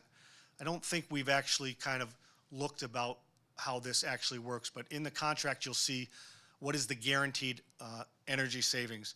And you can see that in the column where we see the install, we see the number columns on the far left. Those are the years of the project. And so that annual energy savings, once the project will be built, is again $1,184,300. There's Connecticut state aid associated that will come at the conclusion of the built systems, and then the direct pay subsidy from the federal government, which will be 18 to 24 months, is being shown in year 2. As we move over, we have gross savings, we have debt service all the way over to the far right, and the total annual cost of that debt service. The green highlight is excess cash. So that is positive cash flow over principal and interest on the project, and you'll see that it's positive $3.5 million. I believe that the rates that you're going to get are going to be 25% or more or less than the 4.75, but we wanted to be conservative. We did contact a few for indicative rates, but until we do that RFP process, I think we'll be sitting in a good position. You guys have fantastic credit, as you know, so most of the people we talked to were pretty excited about being part of it. That is it. I think I can go back somehow if we need to see something. Aaron, can you talk about the fuel cell at the wastewater Yeah, thank you. treatment plant? So one of the scopes that was in there before was locating a fuel cell at the treatment plant. And the benefits was going to be to bring the gas line up there. As I indicated in our last meeting, we had allocated a $500,000 worth of a beneficial cost should there be a fee involved with that. When we pushed the utility several times, we got back a response of $2.8 million. When we pushed them again, it went to $2.5 million, and at that point, they requested 4 to 6 weeks to do the cost-benefit analysis to give us a firm fixed number for that project. So what we decided was that we would remove that scope of work right now. It's not in the contract. In 4 to 6 weeks, 4 weeks will be August 22nd, 6 weeks will be 2 weeks after that. If that number comes back, whatever that number comes back, we'll share it with the appropriate leadership and try to make a business decision.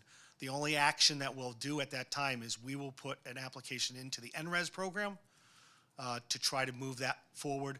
And then if we're awarded that, we'll bring that scope into the contract back in November. But at this point, it was too risky and too much cost involved for us to be able to recommend that in the contract. Thank you. Questions from colleagues?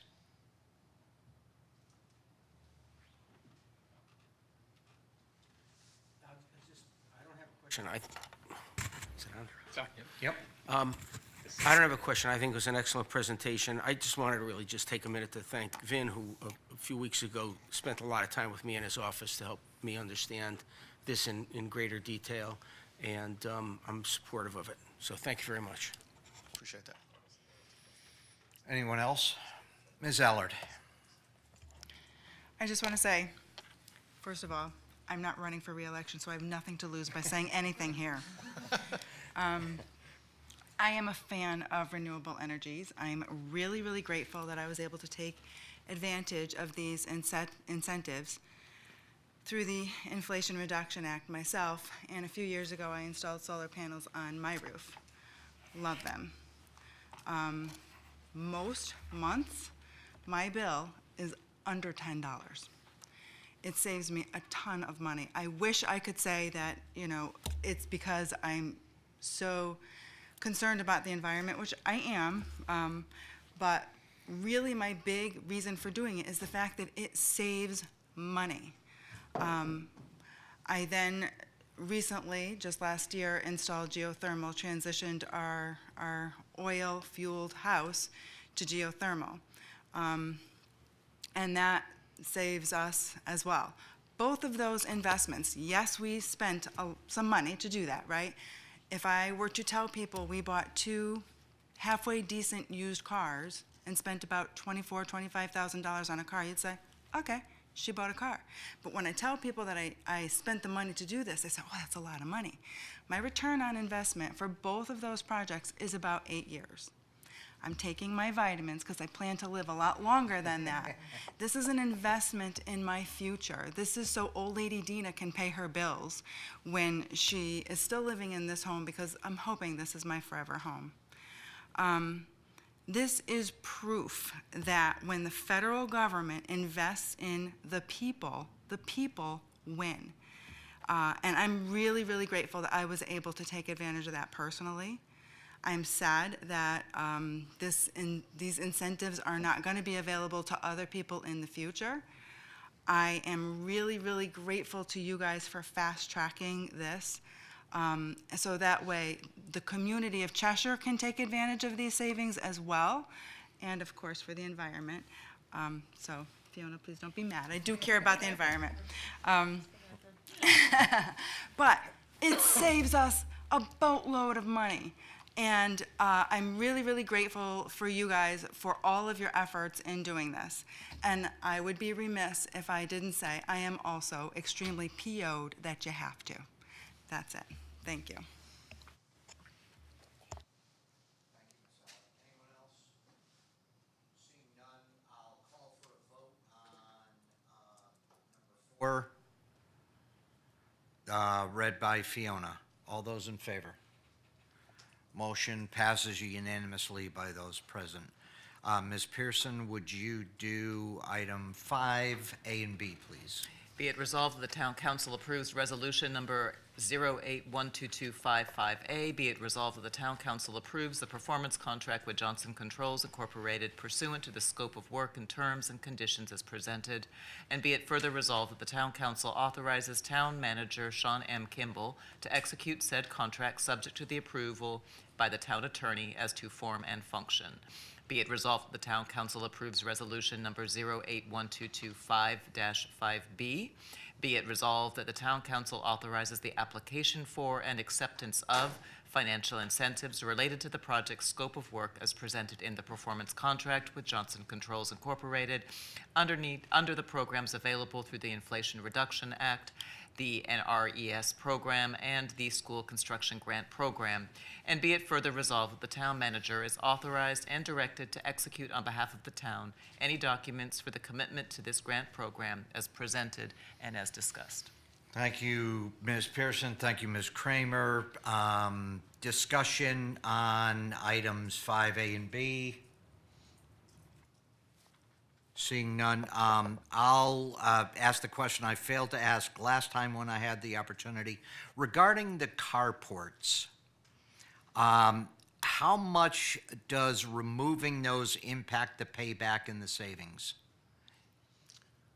Well, each one of the elements will have an impact of the savings. I can delineate each one of those, but we're fairly flexible. Where it will be most impactful is carrying the items in the future. So for instance, a boiler that may have a payback of 40 years. Yeah. By doing more solar, and carports is one of them, you'll be able to fund more projects like that. Can you go back to the two slides that show where the carports are? Sure. I think there were two schools that had those. Norton, yeah, Norton was, This is the new Barnum, okay. and then it's, I believe, Highland. Oh, okay. Do you have? Yep. Oh, you don't have that one because that's not one of the, yeah. I do. Oh, okay. It backs up to the other I'm sorry. carport there. Yes, okay. So that's an existing carport, and that's a new proposed All right. carport. All right, thank you. Anything else from colleagues?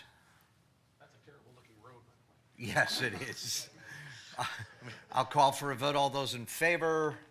Motion passes unanimously by those present.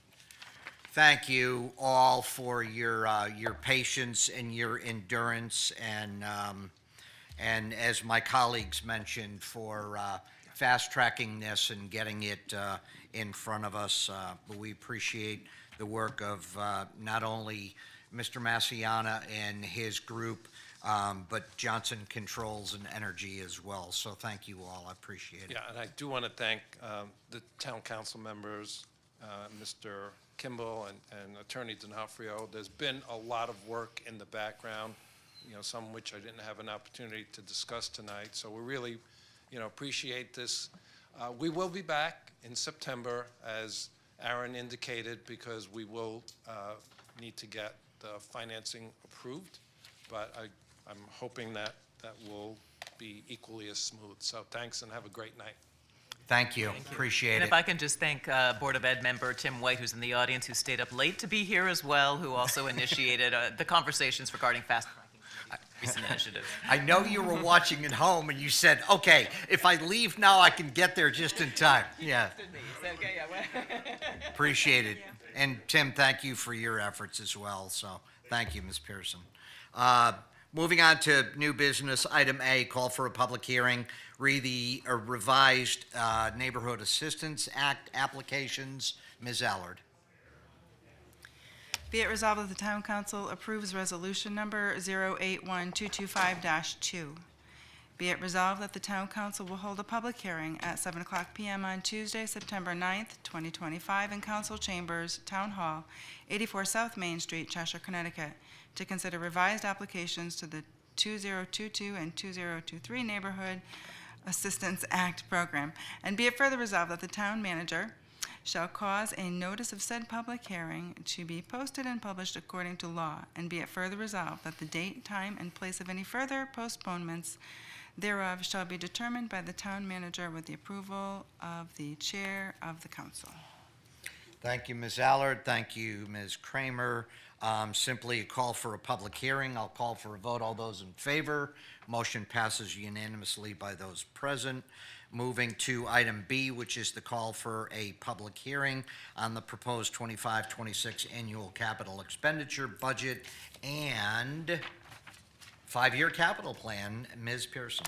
Be it resolved that the Town Council approves Resolution Number 081225-3. Be it resolved that the Town Council will hold a public hearing at 6:30 p.m. on Monday, August 18th, 2025, in Council Chambers, Town Hall, 84 South Main Street, Cheshire, Connecticut, to consider the proposed fiscal year 2025-2026 five-year capital expenditure plan and annual capital expenditure budget. And be it further resolved, the town manager shall cause a notice of said public hearings to be posted and published according to law. And be it further resolved that the date, time, and place, or any further postponements thereof, shall be determined by the town manager with the approval of the chair of the council. Thank you, Ms. Pearson. Thank you, Ms. Allard. Again, simply a call for a public hearing. I'll take a vote. All those in favor. Motion passes unanimously by those present. Moving on to, we've completed that side, and we're on to item D, the approval of tax appeal settlement. What is the desire of my colleagues? Do we want to hear about this in executive session, or do we want to take it now?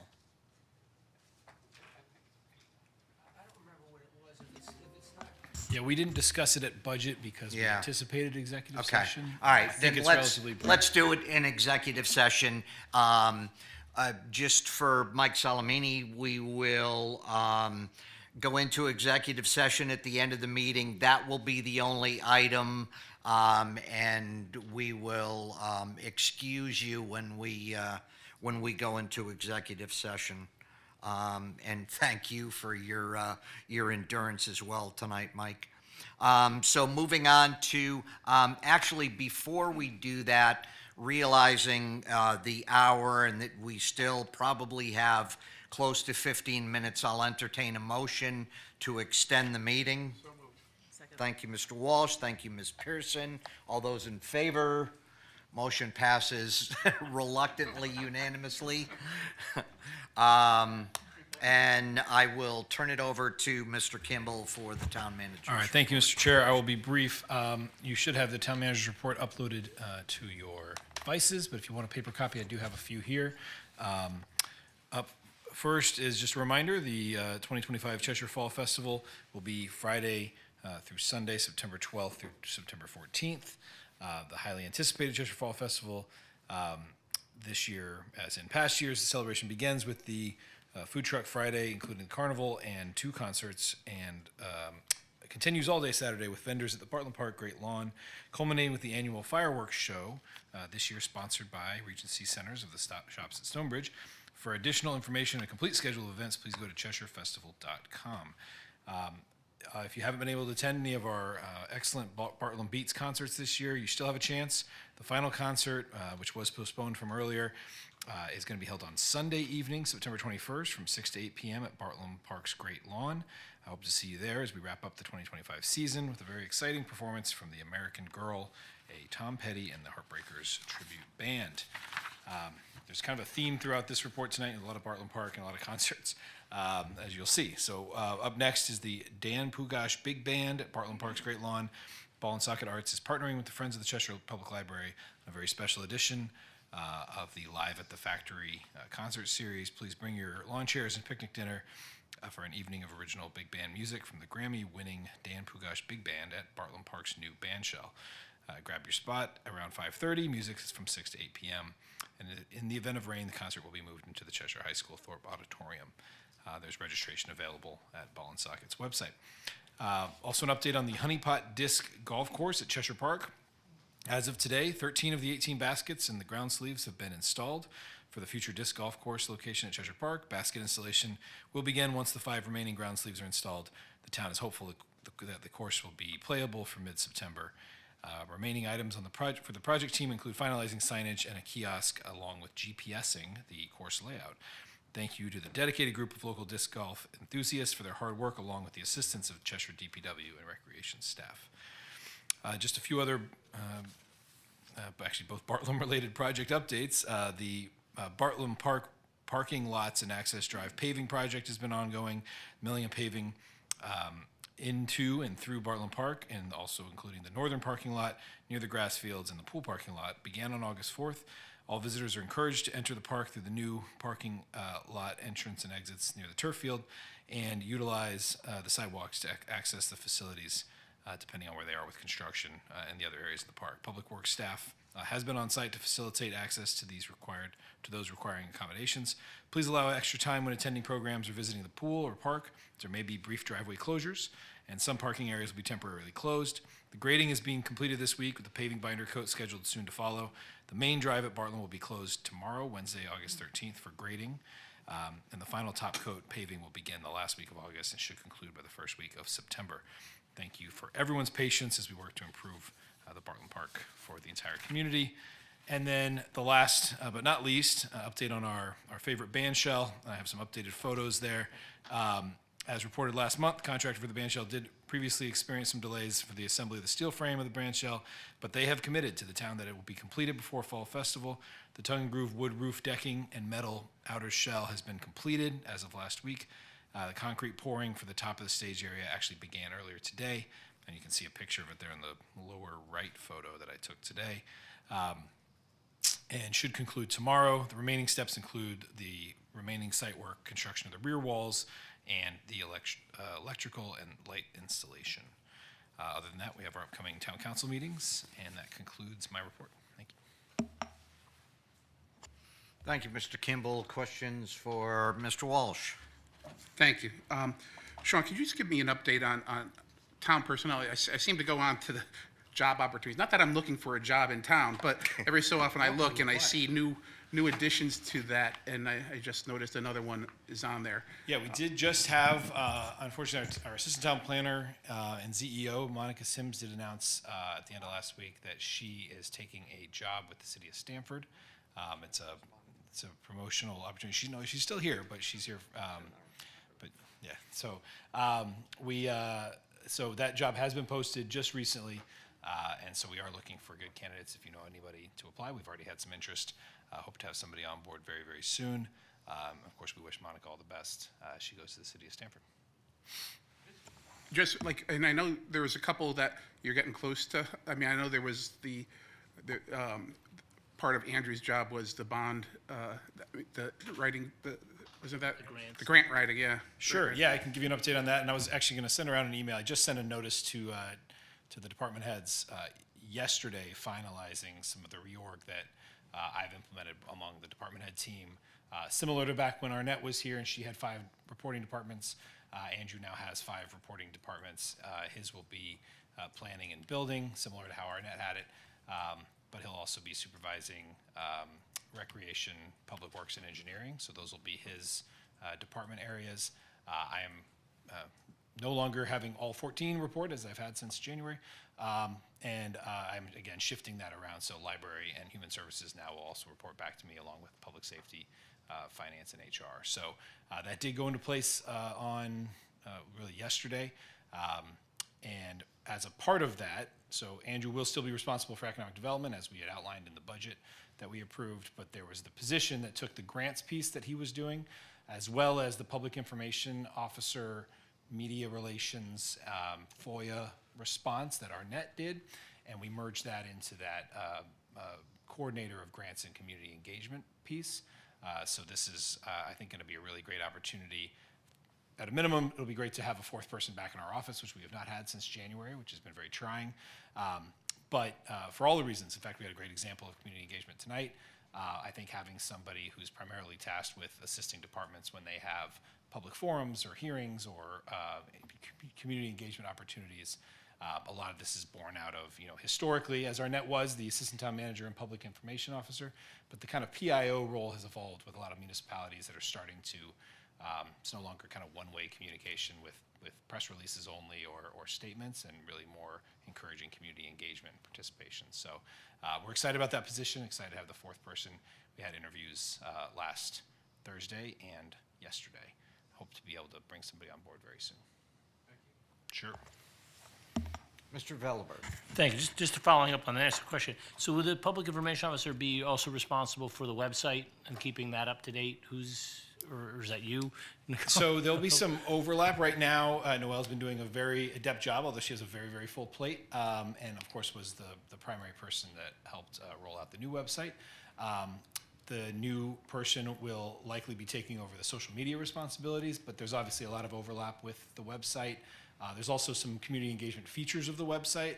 Some we've kind of turned on, some we haven't yet turned on.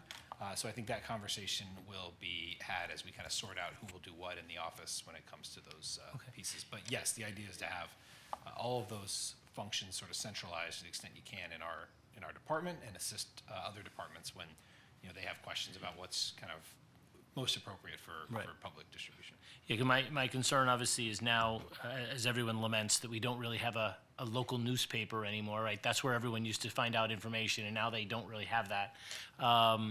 And so the suggestion has been made by many people that, that if there's a way for the town to sort of promote some of the things that it's doing a little bit better, through its website, that would be something that would be great for people, because there's a lot of things that happen that people don't even know are happening, because there's no place to go out on anymore and find them. So unless you go looking for them, sometimes that's, and even within the website, that's sometimes difficult to find, so. Yeah, it can be. I think it's certainly an evolving process. It's something we're very tuned into. I can tell you from the conversations I was just having in the interviews I referenced, we have made some efforts. You'll recall the Projects Around Town page that has gotten a little bit of traction. That's new, that we created last year, along with those yard sign QR codes that bring you to that, the What's Up With This signs, which we would put around town projects. And I think that's going to be something that probably this new person will take on as, again, an extension of engaging with the community on a variety of the things we have going on, because there's a lot of it. Right, and related to that, I think as we put things up, and they do this, I mean, you've already done the work of putting your town manager's report together. I mean, it would, it almost would be, nice if, you could just almost take that and put that on the website and have like town manager's corner and have some, because it pretty much lists everything that's gonna be happening. You must not subscribe to my town manager's report, because they are all put on the website. Okay, well, and I guess, you can use see? the Notify Me feature of our website to have them sent right to you. All right, So- I'm making a note right there. All Okay. right. Second question for you is related to, one of the questions that was asked earlier was about the possibility of going back to and having a second SRO. And I don't know if that's gonna be a budget issue, how we're gonna, and obviously that's something the chief will have to address as well. But, to the extent that we can work on that would be great. And I don't know if that's already budgeted, like, the idea of it, to have that many officers, but we're obviously gonna be dedicating then one no longer to being traffic or whatever, and they'd have to do that. So I'm just wondering if that's something you can answer now, or something that we can, Yeah, I'd have to follow up to confirm. I've talked to Chief Jortner about that recently.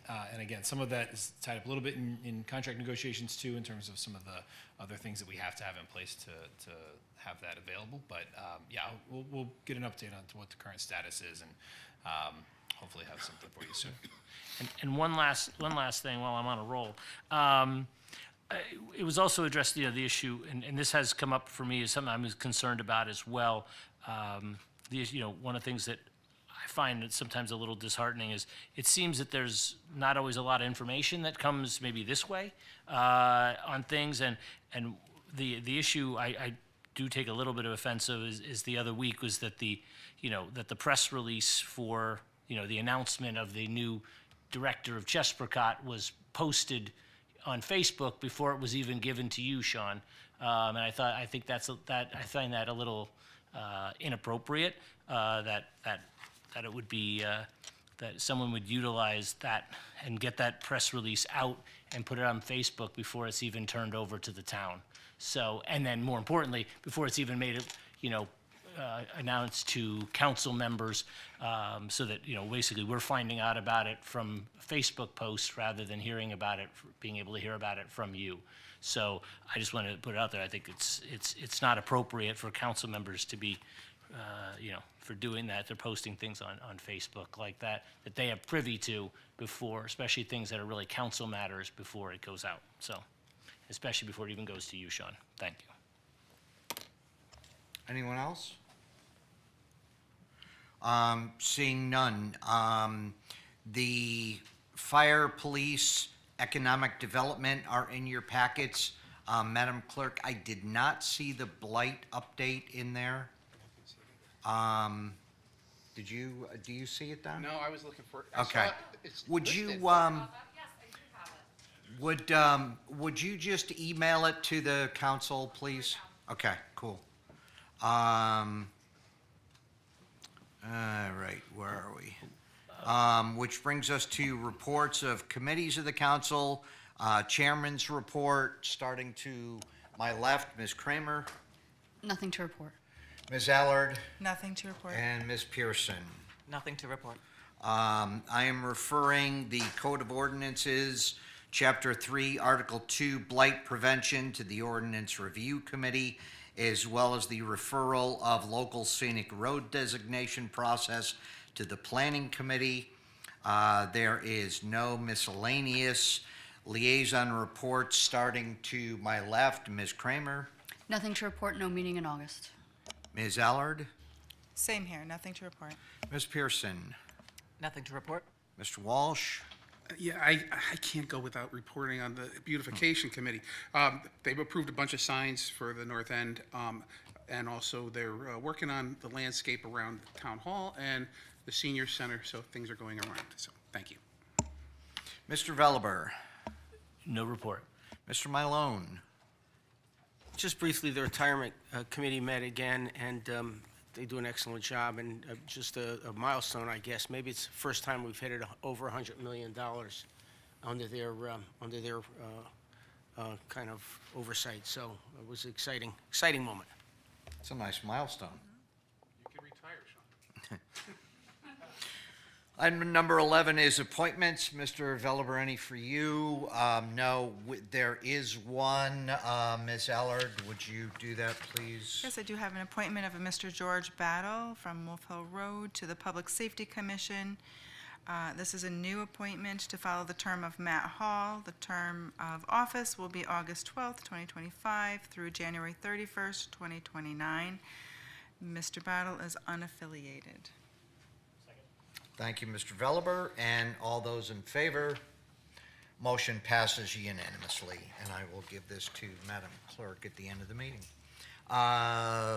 Brings us to the town attorney's report. Mr. D'Onofrio, anything for us, sir?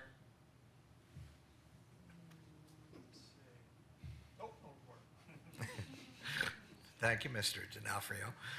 Council communications, anyone have letters to the council? I had the two from the public hearing, but the people were actually here, or the one person had someone read it for the most part, and the clerk will send us the rest of Ms. Belair's comments. Any letters? Seeing none, we'll move on to miscellaneous. There is none. We'll go into executive session for the purpose of discussing the tax appeal settlement. I'll entertain a motion. Thank you, Ms. Pearson. Thank you, Ms. Allard. All those in favor, to include, Jim is staying. So to include everyone that's still left in the room at 11:02. All those in favor? Motion passes unanimously by those present. We are in executive session. Peter, I'm going to